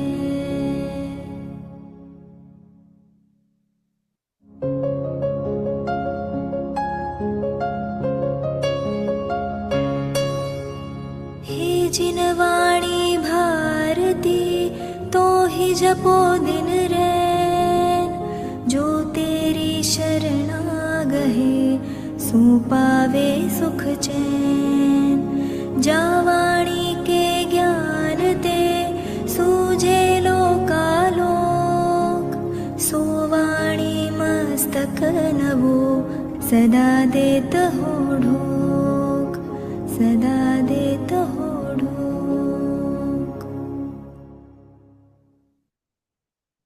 ठीक है, हम नौ बार नौकार मंत्र कर लेते हैं। वाणी माँ मेरे सपनों में आई। सॉरी, 9 बार नौकार मंत्र कर लेते हैं।